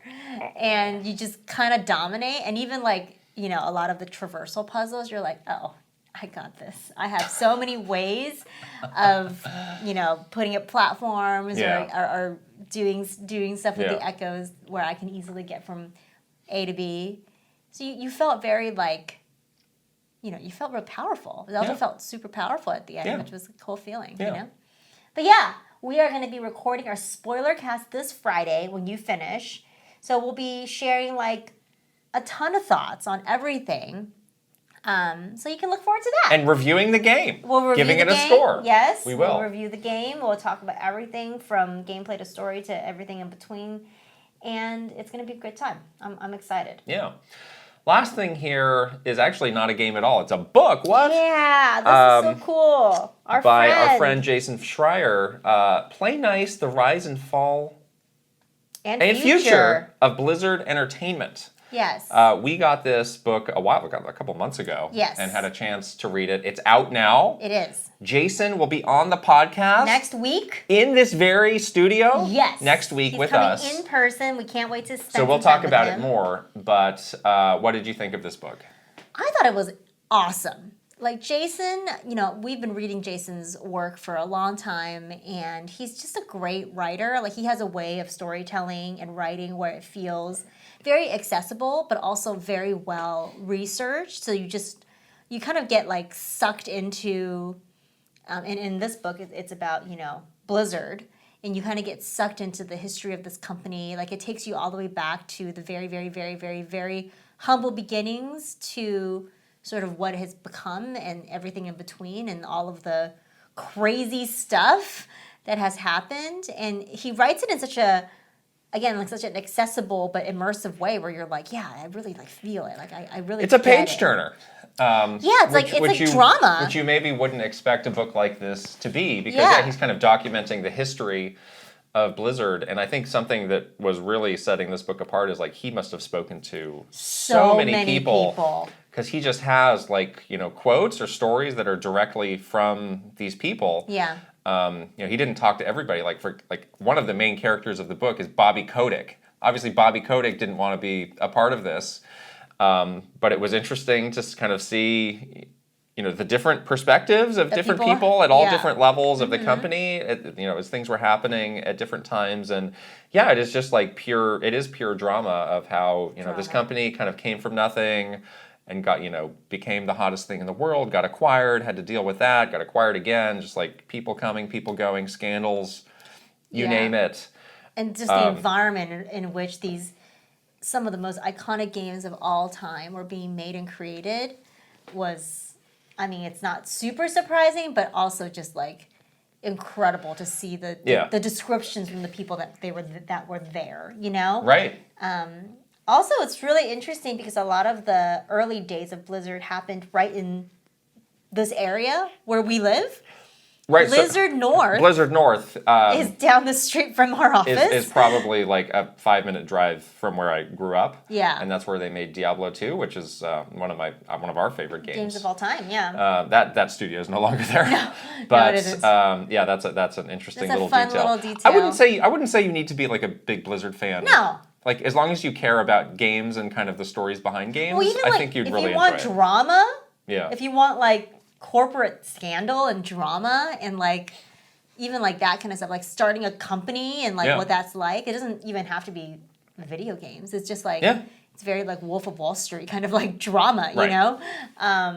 Yeah, Jason is incredible, and kudos to him for writing this book because it must have been so much work. I can't wait to talk to him more about like all he did to make this come to be when he's on the podcast. But yeah, we highly recommend this book to everyone. Like, it's so good. Yeah, so we'll be digging into that with him more next week, and we got a lot of other stuff we want to talk to him about. You know, we had when we had Stephen Totillo on, we said that he was the most feared journalist by Nintendo. Well, if he's one, then Jason's 1A, or they might be flipped around depending on the day of the week. It's the two of them. Jason is like he's known in the industry as like the newsbreaker. He breaks all the juicy news. Like, that's what he does. And so, you know, if you find yourself on the side of getting some news broken about you, it might not be a good day. Yikes. It might not be a good day. So that'll be a great episode next week. Yeah. Let's get into news, and it's a very light news week. My gosh. It's all good. We got 2 stories this week. First, a lot of people from the former Mario and Rabbids team at Ubisoft have broken off and formed a new studio. So we heard a couple weeks ago that people like Davide Soliani was leaving Ubisoft, and now we know what is going to be happening next. The new studio is called Day for Night, and they have this great logo with a, what is this, a badger? I think it's a badger. It looks like a badger. Very cute. But it's got a lot of notable people involved. So Davide is obviously one of the leads, and then the other is Christian Cantamesa, who worked at Rockstar on Red Dead Redemption, Warner Brothers on Shadow of Mordor. Also notes the first Perfect Dark. Wow. And then there's a lot of other people from the Ubisoft studio as well. Christina Nava, who I think was like super involved, and a couple others who are working to start this new studio.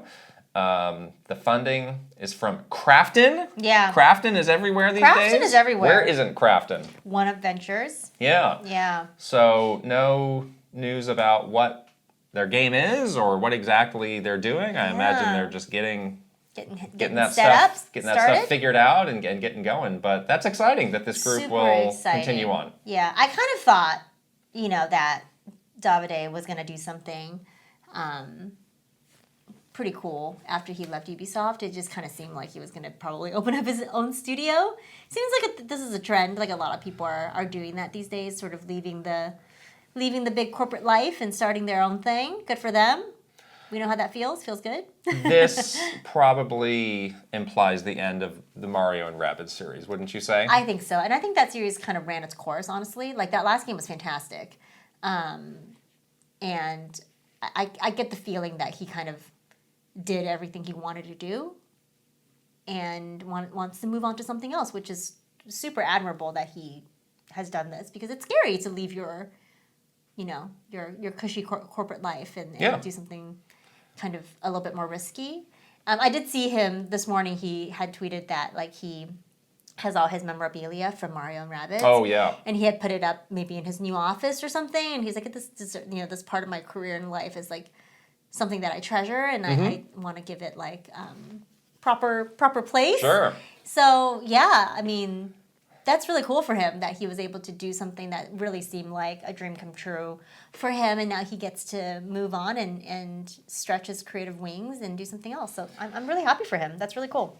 Yeah, I agree. Those games were great, but I just don't know where else you would take it. And, Exactly, and now there's yeah. kind of nobody to really shepherd it. Yeah. So it kind of, will become an interesting chapter of the Switch story. These random games that seem like they should be terrible, but actually ended up being super good. I know. I'm a Rabbids hater, and I loved it. So yeah, we wish them well. Our other story is about Halo. There's some big news that came out on a Sunday night. And I was wondering, like, why is this coming out? Why is this coming out on a Sunday night? This is huge news, but I guess it was part of a big kind of Halo esports event that they were having. They aired this video and shared this information. But it's kind of a multi-pronged update on the future of Halo that's really significant. So the 343 Industries changing its name. They will be known as Halo Studios now. They are changing their engine to the Unreal Engine. Yeah. Previously, they'd been working on a proprietary engine that they had made themselves, that there was a lot of backstory of, like, this thing is Janky. not the best, this thing is hard to use, etc. So, they're just going straight to Unreal Engine, and they shared a bunch of images of, like... I mean, they looked amazing. Yeah, I didn't know what to make of those visuals, because like this is not a game. It's like a tech demo. It is, it's yeah. Like, I mean, but if that's the capability of it, I guess. I saw some people saying it looked like AI. Well, because it looked too good. I don't know. I was like, yeah, this looks fine, but I don't know what think it looked I good. don't know what it means.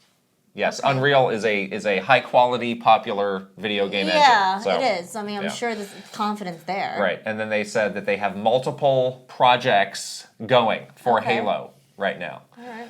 So, pretty big update. It's been a number of years now since Halo Infinite, which was a game that I think we liked parts of a lot. I did not like and the ending. Also had parts that we did not like quite a bit. It kind of was weirdly... So it was a little bit all over the place. It was a little up and down. If you were Actually, inside, it was awful. If you were outside, it was pretty amazing. I like driving around outside. That's kind of the pretty simple rule of that game. Stupid Cortana.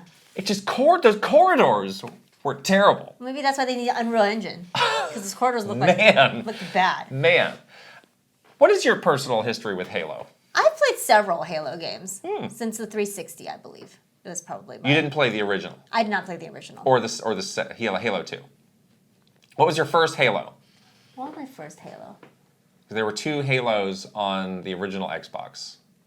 I don't know if I played that. Oh. Yeah, I don't think I played the first 2 on the original Xbox. Oh. So I didn't have an original Xbox. Okay. I started with Xbox 360. There's no like dorm party No. Halo, no? No. Okay. I played GoldenEye, I think. I think I've played almost all of the Halos. There's a couple that I've missed, and especially some of the recent ones that this studio did. I was like, I don't really know what's going on with this series right now, so I decided to skip those. I think like Halo 2 and 3 were kind of my sweet spot, and I think honestly they were for a lot of people. Yeah. Yeah, it's so interesting because this still gets put in that echelon of like Greatest games of all time. super great, most important series in gaming, guaranteed 10 out of 10 when a new game releases, but it really isn't. Yeah. Or it really hasn't been that for a long time. They can get it back, though, I think. What gives you this confidence? I don't know. I just feel like it's such a...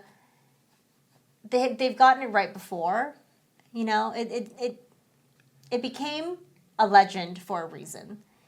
And I think they have it in them to get it back. All right. I have a slightly different point of view where it's like that represents like a certain era of gaming that kind of no longer exists, especially in shooters. But Call of Duty still exists. Call of Duty has become a very strange thing these days, where you've got the annual releases that are like one part story, one part multiplayer, but then they also have the Warzone, which is like, you know, the Battle Royale stuff. And there's also like a mobile version of it. I feel like it's very strange, like what Call of Duty has become and like what a lot of the most popular shooters have become. So I feel like they've got a lot of work to do to kind of redefine what Halo is. There was a rumor that they were working on a Battle Royale version or mode for Infinite that they didn't release. We played some of the Infinite multiplayer. It was really fun. It was cool. It was good. Yeah, but we didn't really stick with it. Yeah, I don't think we stuck with it for too long, but I remember enjoying them. Yeah. Yeah. And it's one of those things where it's like they've been kind of, you know, not as active as other series, so it's like there's just that much more effort to get back in the game. Yeah. You know, versus like, we've been putting out a game, or we've been releasing this content nonstop for years and years. Like, what I kind of liked about Halo, especially for a person that doesn't play a lot of shooters, is it wasn't a very serious shooter. Like, I feel like there was a lot of... Some people might disagree with that. I don't know. I felt like for me, it was easy for me to pick up and play it. Okay. Like, I didn't have like a big learning curve. I didn't feel like I was really left behind because I didn't play, you know, all of them. Like, this is how I kind of feel intimidated by Call of Duty. It's like, well, I haven't played Call of Duty in a really long time, so like if I try to play this next one, is it going to be super hard for me? I never felt like that with Halo. Battle Royale Halo could actually be pretty cool. Because it's already got the vehicles built in, so you're equipped to cover a lot of ground. Yeah, it'd be fun. And I've always thought like kind of the approach to like terrain and like the way those levels are built is pretty interesting. Yeah. Where you have like, you know, mountains, there's like towers, you have natural terrain, you have buildings that have a lot of kind of verticality. Right. Man, they should have done that. Yeah, now I'm talking myself into that. Not too late. That would have been pretty cool. So yeah, but there's something about it that just feels more accessible. I don't know if it's just me, but I feel like out of all the shooters, this is the most accessible one somehow. I've heard people saying, you know, okay, the Unreal change, it'll just be easier for them to use. It's just an off the shelf thing that a lot of people know how to use versus like, oh, you're on this team now. Here, learn how to, you know, figure out how to use this busted engine that we made. A lot of people just know it. I have also seen some people saying, well, this will make it easier when they inevitably bring it to the PlayStation. Thoughts on that? Oh, no. Oh, I mean, I don't know if Microsoft is going to like that very much. Well, it's their decision. They're deciding if they want to bring Halo to the PlayStation or not. I mean, this is where my Nintendo brain kicks in, and I just don't think I'm representative of like the business-minded people that are making these decisions, because this is something that Nintendo would never even consider. But from a business perspective, they're in a bit of a desperate position. You're in a different position, exactly. And from a business perspective, like you want to get this franchise out, this game out to as many people as possible. So. Yeah, I can see it, but you kind of lose that. I mean, I don't know. I mean, it's one of the small number of series that are like signature Xbox series. It's like if you brought Mario to PlayStation. So if you do that, like there's no coming back, and then it's just kind of like, well, you are truly multi-platform. Yeah. For forever almost. So they better think long. Think about all the implications of that. Exactly. It is like it's more than just versus like Indiana Jones, which is kind of like whatever. Who cares? Yeah. That seems like a multiplayer game to begin with. Master Chief is like representative of Xbox in the way that Mario is representative of Nintendo. Yeah. So I feel like that is a more of a brand decision versus it being like purely monetary, you know? That's the news. Hopefully there'll be more next week. Yeah. We'll see. Let's get into some questions from our Patreon community. As always, we get these from our Patreon community. Check us out at patreon.com/KitandKrysta. Do you know, if you subscribe, we do a bonus Q&A weekly. We do. You get access to not only that week's bonus Q&A, but the full vault of over 100. Do you know we've done over 100 of those? We did. Bonus Q&As. It's a lot of juicy. That's like hours and hours and hours of content you will not get literally anywhere else. Of juicy questions that we've answered. Yes. In the bonus Q&As. So check it out. Let's get into our first question from Banana Bread Slice. I don't know if you've talked about this in detail in a previous podcast or not, but what were your final days at Nintendo like? Did you need to hand off projects to other employees or leave a detailed guide for whoever was taking on your role? Did you get a chance to say goodbye to everyone in person or have a send-off gathering, or were you still not in the office due to the pandemic? Did anyone give you a hard time about leaving? Trying to think. So we were still not fully back in the office. No, we really weren't. At the time. And so there was not a lot of like in-person stuff happening. I remember very clearly, I left that second week of January, and the week prior to that, I was at the Nintendo Whistler ski lodge with a bunch of Nintendo people that were also eventually leaving the company. Like, I think everybody on that trip had either put in their, notice already, or they had said to Nintendo, I will not be moving, but I will stay until the final date, which was that October. Right. So, in a sense, I got to spend time with those people, but we were friends already, so it didn't really matter. I remember, there were no like goodbye events. There was one event that I went to that was at like a restaurant. It was at the Hillsdale. Did I go to that? No, you were somewhere else. I don't know if you were even around. Well, I'm glad that there was no farewell tour because that would have just dragged on and on. And it's like, I don't know. I just don't really like that kind of stuff. Yeah, I went to this one last event. It was a kind of a mix of people that were leaving and people that were staying. Our boss was there. I think Doug Bowser was there as well. Oh.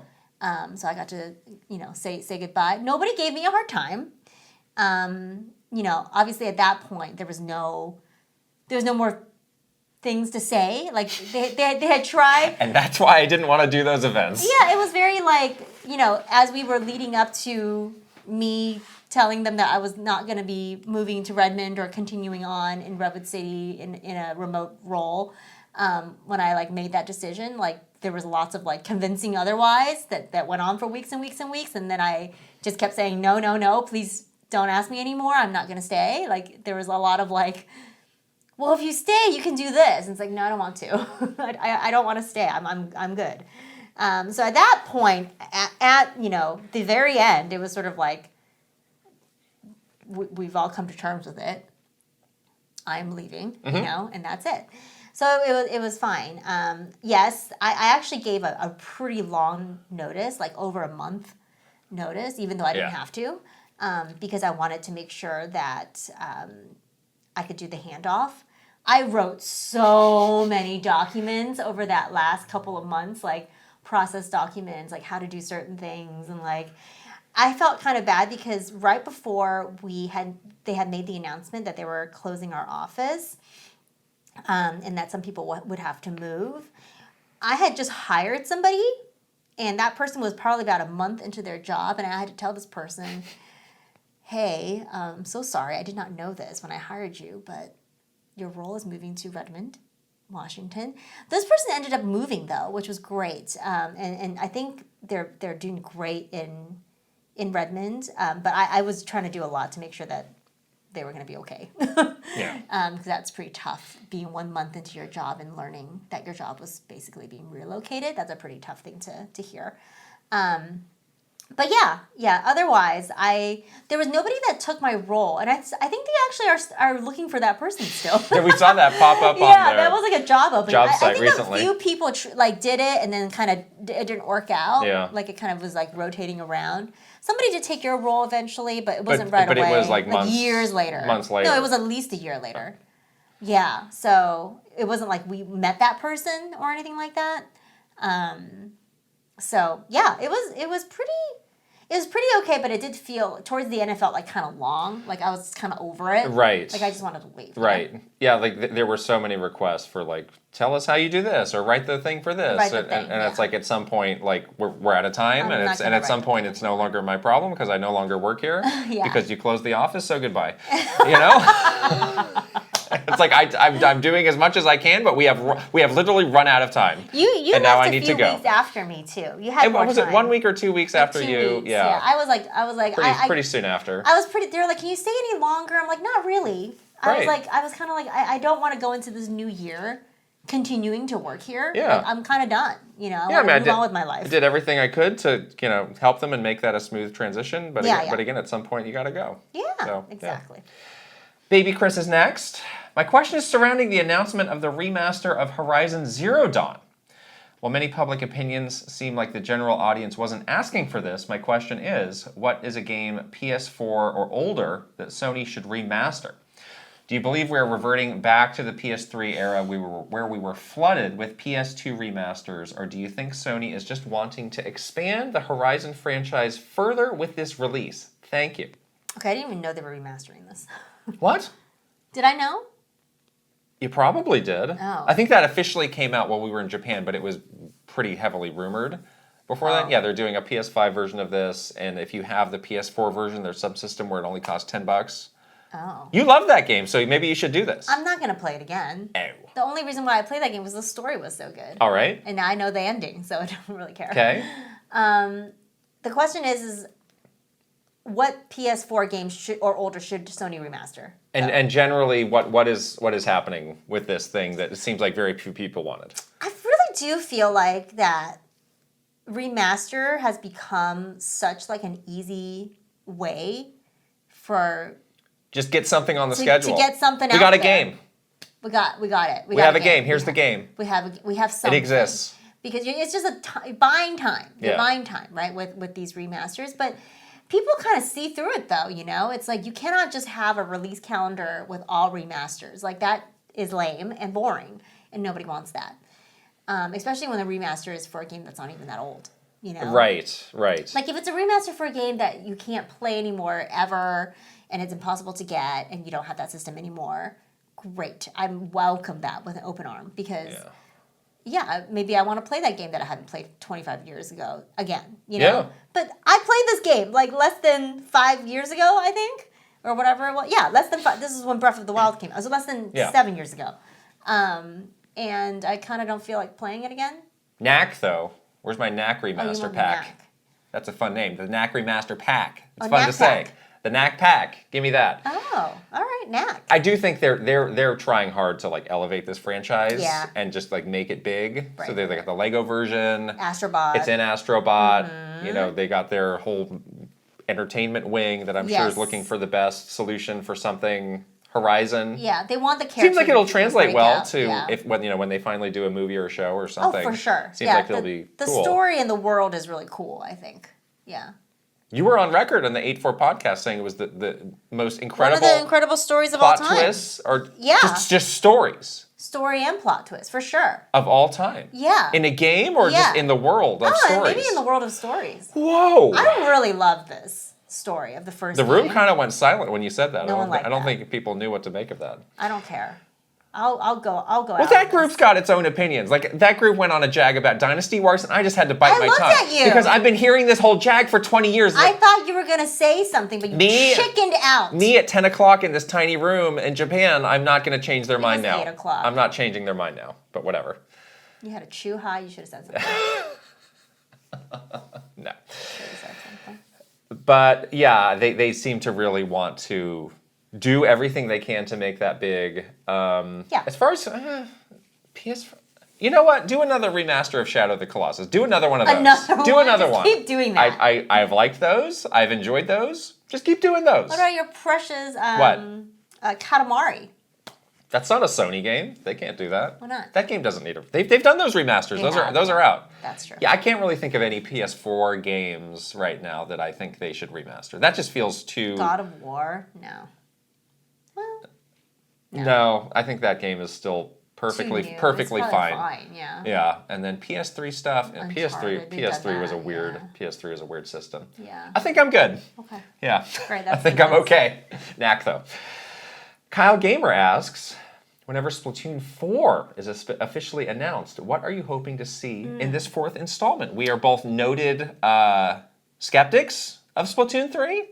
How would you describe our relationship with Splatoon 3? Our relationship with Splatoon 3 is that it should have been Splatoon 2 ongoing support. Yeah.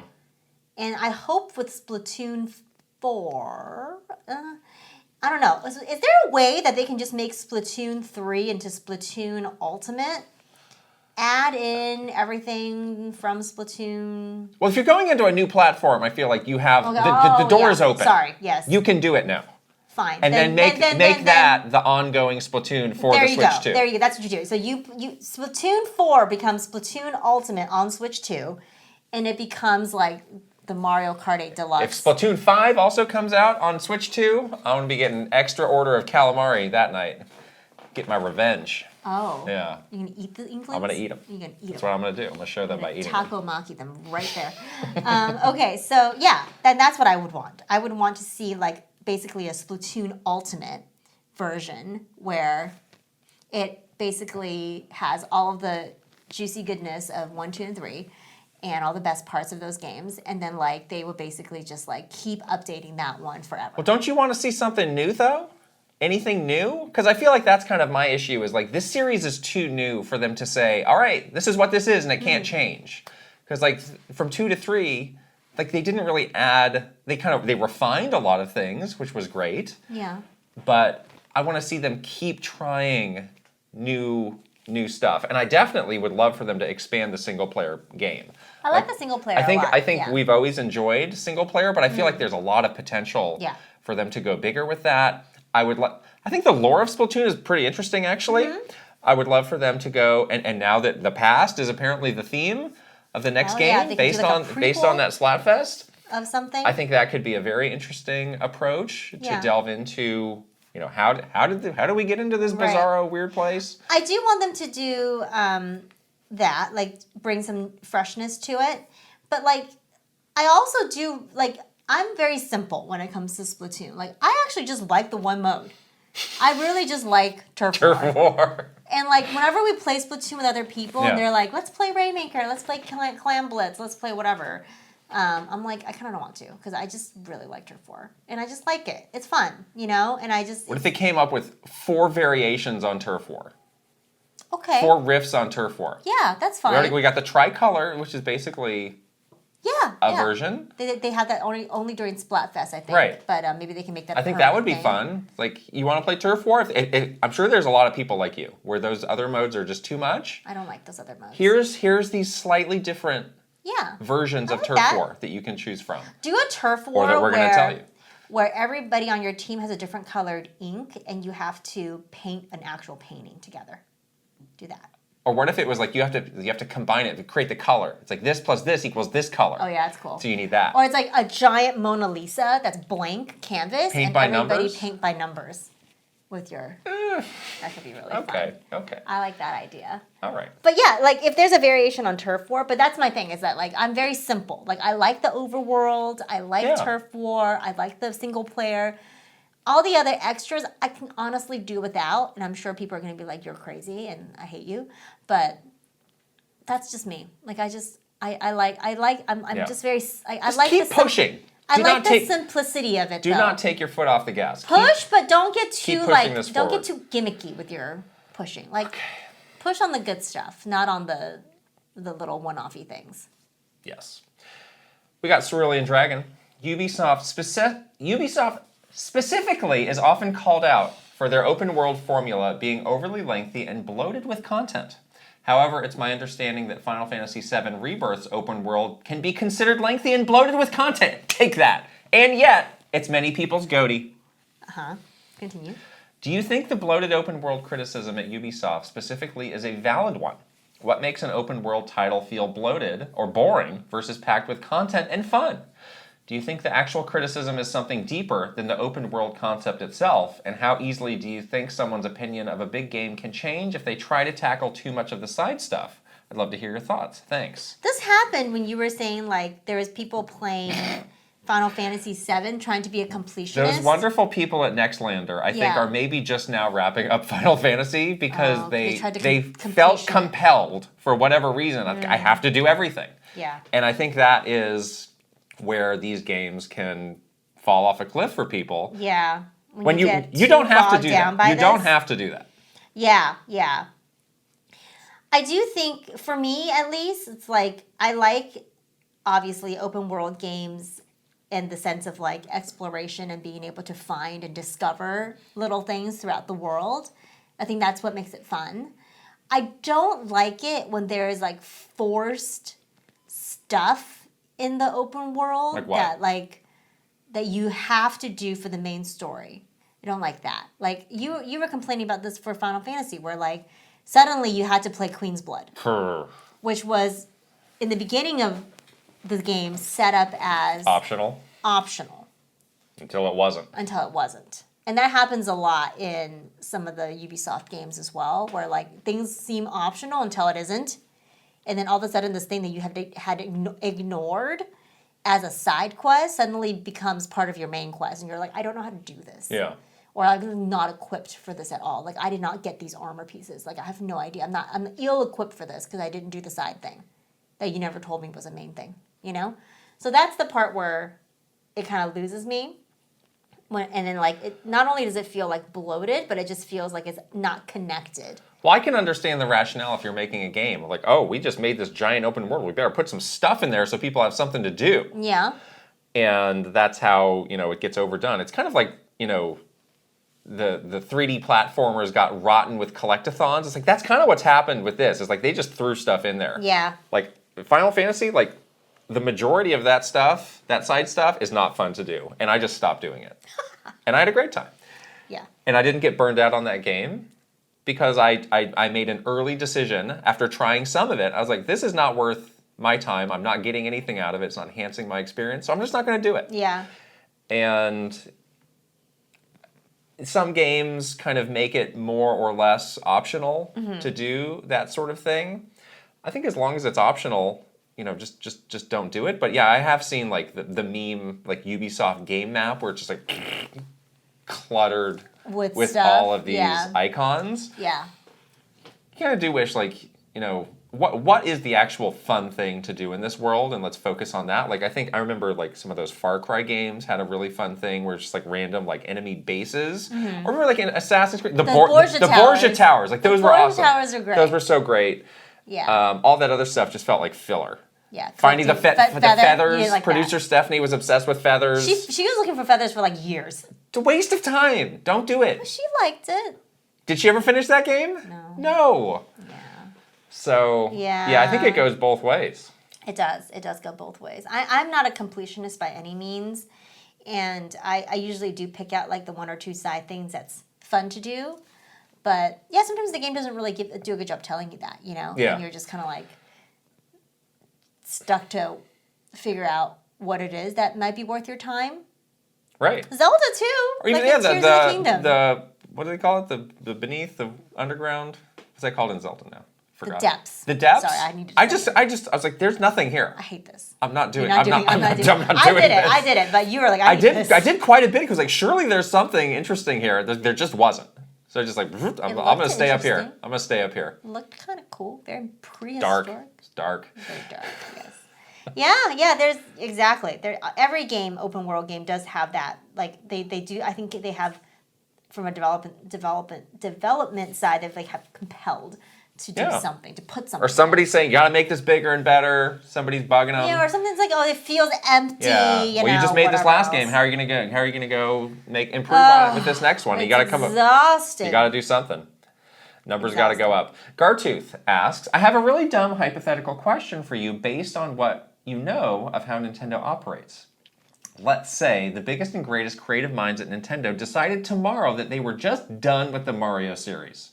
That mustache on his face makes people sick. Oh no. They say they've done everything they can with it and they have no more passion for it, so instead they'll use their talent to make hit new franchises that can offset losing Mario. Would the rest of Nintendo's organization have any kind of control to be able to overrule them based on the power structures there? Or is the developer's word final and that's that? I ask because I always got the impression that Nintendo's creatives are really the ones running the show and the business side is happy to just sit back as long as the money keeps rolling in. The developers definitely are in charge at Nintendo. I would say, like, it's really their show and their vision, and everyone else is kind of in service to them. But if Mr. Miyamoto said that he didn't want to have Mario ever again, well, he didn't. When was the last Mario game he made? But if he told everybody else, like let's say, we're going to stop making these? Yeah, he tells everybody else, like we're retiring Mario. We retire Mario. They might have to listen. I think somebody would step in and be like, oh, well, you don't have to do this, but we'll find somebody new who's got the passion for it and who has these ideas. What if he's just like, I made him, I created him, I want you to stop using him. That's counter to the what this company is about, where no idea ever gets thrown away. Mario is an idea. If you have a great idea for a game and Mario makes sense, we're going to bring it back. That retirement loophole we found, it's over. See you later. We're going to keep making this Mario. Shipping you off to the old retirement home in the hills. We're making this Mario. Yeah. Developers are king, but I'm sure there will be some reasonable... And they also have the reverence for the IP. This is hypothetical. We still have to give a serious answer. You're just scared to get rid of Mario. No, everybody's scared to get rid of Mario. You're so scared right now. Look at your Everybody face. is. Imagine a Mario-less world. What would you do with yourself? Fine, we'll get rid of any other franchise. You name it. Would you rather get rid of Mario or get rid of every other Nintendo franchise? Every other one. Well, I mean, Animal Crossing. You can put Mario in any of these. Like have Mario Animal Crossing. I'd love that. No. That might be better, so actually. either it's Mario stays and everything else goes, or Mario's gone, but we get everything else. Fine, What would you do? Mario Crossing. I love it. Get rid of everything else. Do it. Mario can do a Zelda game. Mario's doing sports. Mario's doing parties. The Legend of Mario. Mario's having Tears fun. of the Kingdom. Be awesome. It would be awesome. I think I disagree with you. All right, fine. Wow, this hypothetical went off the rails. Wow. Look what you did, Gartooth. Jason Ball 34, our last question. Hi, I recently saw a Nintendo Monopoly set from many years ago at a secondhand store that identifies the Master Sword token as Zelda's sword instead of Link's sword. Uh-oh. Whoops. There was eventually a beautiful, dedicated Zelda Monopoly set that identified all the tokens correctly, but this one dropped the ball. This made me think of the various recent discussions around Echoes of Wisdom and playable Zelda at large. But it also makes me wonder, was there anyone at Nintendo from entry level to higher up who was genuinely clueless about a franchise's key point, and did that ever cause problems? It could be Link/Zelda confusion, why can't Metroid crawl levels of ignorance, or something more minor. At least this Monopoly set identified the helmet as Samus's and not Metroid's. Oh, thank goodness. Also, do you guys like Monopoly? Do you have a favorite variant, Nintendo or otherwise? Man, why can't Metroid crawl is like top tier stuff. But why didn't she know when you asked her on that Nintendo Minute episode? I bet she was coached, like, do not engage with this. Like, that's beneath us. Do not engage. That's so sad. That was somebody in the treehouse. We were doing a Metroid Nintendo Minute. I made a joke about this, and she pretended not to know the reference. She knew the reference. Did she? We should ask her. Yeah. Monopoly, though. Well, the question and somebody who was deeply clueless. There's so many deeply clueless people that you would not believe in higher up positions that have no idea about Nintendo, like deep Nintendo lore or memes. Yeah, I mean some of those executives who I will not name, who were brought in and did a stint of like 3 or 4 years. Those are the ones at the super high executive level who did not come from gaming. I'm not talking about Doug Bowser at all, who's very knowledgeable. They didn't know much. No. There was also somebody who was on our team, who continues to be on our team, who I remember we were at an event that we did for the Mario 25th anniversary. So this was a long time ago, because we're coming up on 40 years. Mm-hmm. And they had all the different Mario games running, and he and I were watching somebody play original Super Mario Brothers, and we were just chatting, and he goes to me, he's like, so what game is this? No. You know who I'm talking about, too. I know who you're talking about, but I'm shocked. I'm not really that shocked. But I didn't know he said it out loud. Amazing stuff. Yeah, there's people on... And then some people, lots of teams, and then he walked, and some people like, did he just say that? Was that for real? I was like, I think that was real. I don't think he knew. Oh boy. There was also, in a less ominous story, a friend of ours, a former coworker, who made a small error in a tweet referring to cuckoos in Zelda as chickens. and he got a furious phone call about 5 minutes later about the cuckoos. That was bad. Not chickens. I don't know why you did that. Cuckoos. Why do you call it cuckoo? That's weird. They're cuckoos. They're not chickens. They're not chickens. They don't look anything They're like cuckoos. chickens. Right. They look like a cuckoo. Then why'd he do it? Why'd you do it? Why did I know you you're do watching. It? That was bad. That was stupid. That's on you. That's stupid. That's a little stupid. But yes, there was many people that did not know a darn thing and would be completely clueless, and it would be funny. Do you like Monopoly? I do like Monopoly. We did. We released so many fun versions of Monopoly. I know. The Monopoly It's Gamer, so the fun. Monopoly, and we did Nintendo Minutes, and I won all of those. Every One single of them time. you were really sick. I was super sick. If you look, you can't see it anymore. It's gone. We have that video somewhere. But you had like I should not have come to work on that day. That was pre-COVID. Yeah. So you definitely should. We didn't know better. There was also a moment where one of our friends and former coworkers threw the money in the air. Oh, that was like, fun. Whee! Yeah. The coins were in the air. That was great. But yes, I love Monopoly, and I think I actually have this Monopoly set. Oh, really? This retro one? The retro This looks one? pretty old. Yeah, I have this one somewhere. I need to go home and look to see if it really does. This must say. be GameCube. These are all GameCube franchises because you have Samus, Pikmin Rocket, Yeah. Gyroid. This is think This is Animal Crossing. Or excuse Yeah. me, this is GameCube era. GameCube era. Yeah. Yeah, Gyroid. Wow. Huh.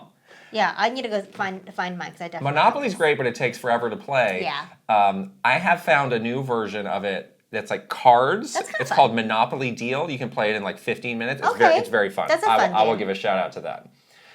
Wow, those are the Wow. questions. Wow. Wow is right. Wow. Okay. Well, should we wrap up this great episode by shouting out some wonderful Patreon subscribers? I think we should. All right, let's start with our final boss, Aaron. There he is. He's next to Bakeru and a Korok. and a Korok. That's a good place to be. Perfect place to be, really. Yes. Now for the superstars, Ben Eichhorn. What are you He needs to go first. Why are you going backward? That's the order. You should have told me what was going on here. Ben Eichhorn, Maru Mayhem. Eigenverse, Kiss My Flapjack. Mike Chin, Roy Eschke. Switching It Up _ VGM Life. Link, the hero of Wins, Angela Bycroft and her pig Molly. Thomas O'Rourke, Kyle LaBeouf. Roberto Nieves, Frederick Ulf Conradson. Andrew Uhas, Chili. Simon, Chris Yuri. Master Discord, Ash. AJ Kunlas, And 40 gig. You got any hot edits on this next one you want to make before we start reading it? Aaron Burgundy, Ale Alejandro. Astrodev, Awesome 46. Bad Moon Horizon, Bates. Benji B, Big and Gamer with a Y. Bookham Dano, Brad SF56. Brandon Cavapill, Brent Dennison. Brovek Novak, Cameron. Jadir, Chelly Squirrel. Crispy Saurus, Christopher Lay. Captain Alex, Cristobal. Sea Roper 17, Dachshund. Doinko, Echo Ladare. Elite Peach, Espars 50. Fart Priest 69, Fairbound. Fernie and Just Forever, Fox Deploy. Garth the Wolf, Gartooth. Guilty Phoenix 42, Handheld Gamer. Happy Sloth, I may have made a mistake. In Space Khalil, Iris Merritt. Jay Rando, Jack Hovind. Jameson Eisenberg, Jeffrey Hernandez. Joe Encarnacion, Jonathan Rowe. Jordan Collette, Jordan Hemmerly. Joshua Clements, Juji Fruit.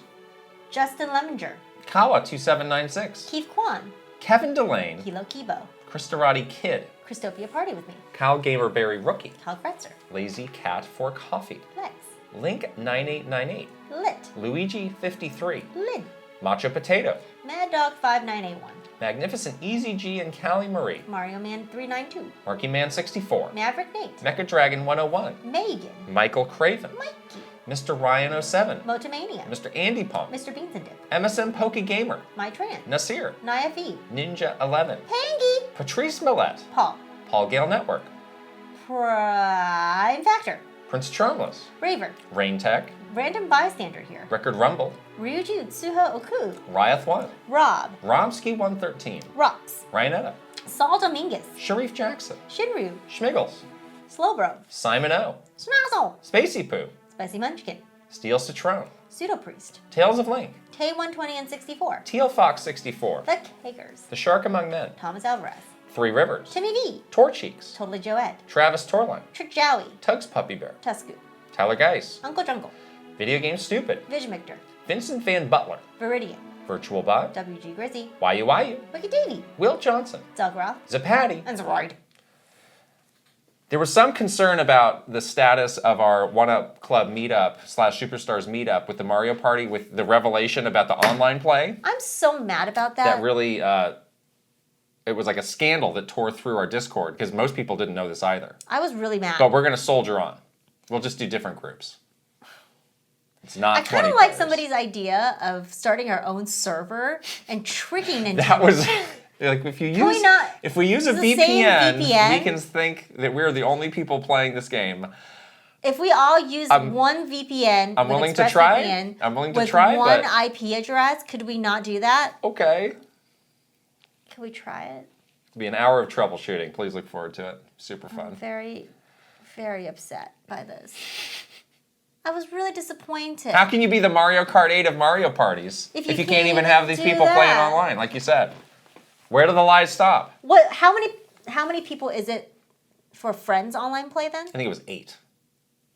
All right. I'm really disappointed, you guys. Oh no! Nintendo, why? Jeez. Anyways, still gonna be fun. Yeah. We'll try to figure out some sort of solution. We'll do something. So if you want to join us for the meetup, come and join us on patreon.com/KitandKrysta. That's right. Yes. If you're watching on video, you can go ahead and please subscribe to this channel, give this video a thumbs up, and leave us a comment. And if you are listening on audio, you can also subscribe, give us a 5-star rating, and leave a written review if you please. And we're on the socials. We're on Twitter, Instagram, TikTok, Facebook, YouTube, and the Reds. Mm-hmm. All right. We're going to go now. Bye. Bye.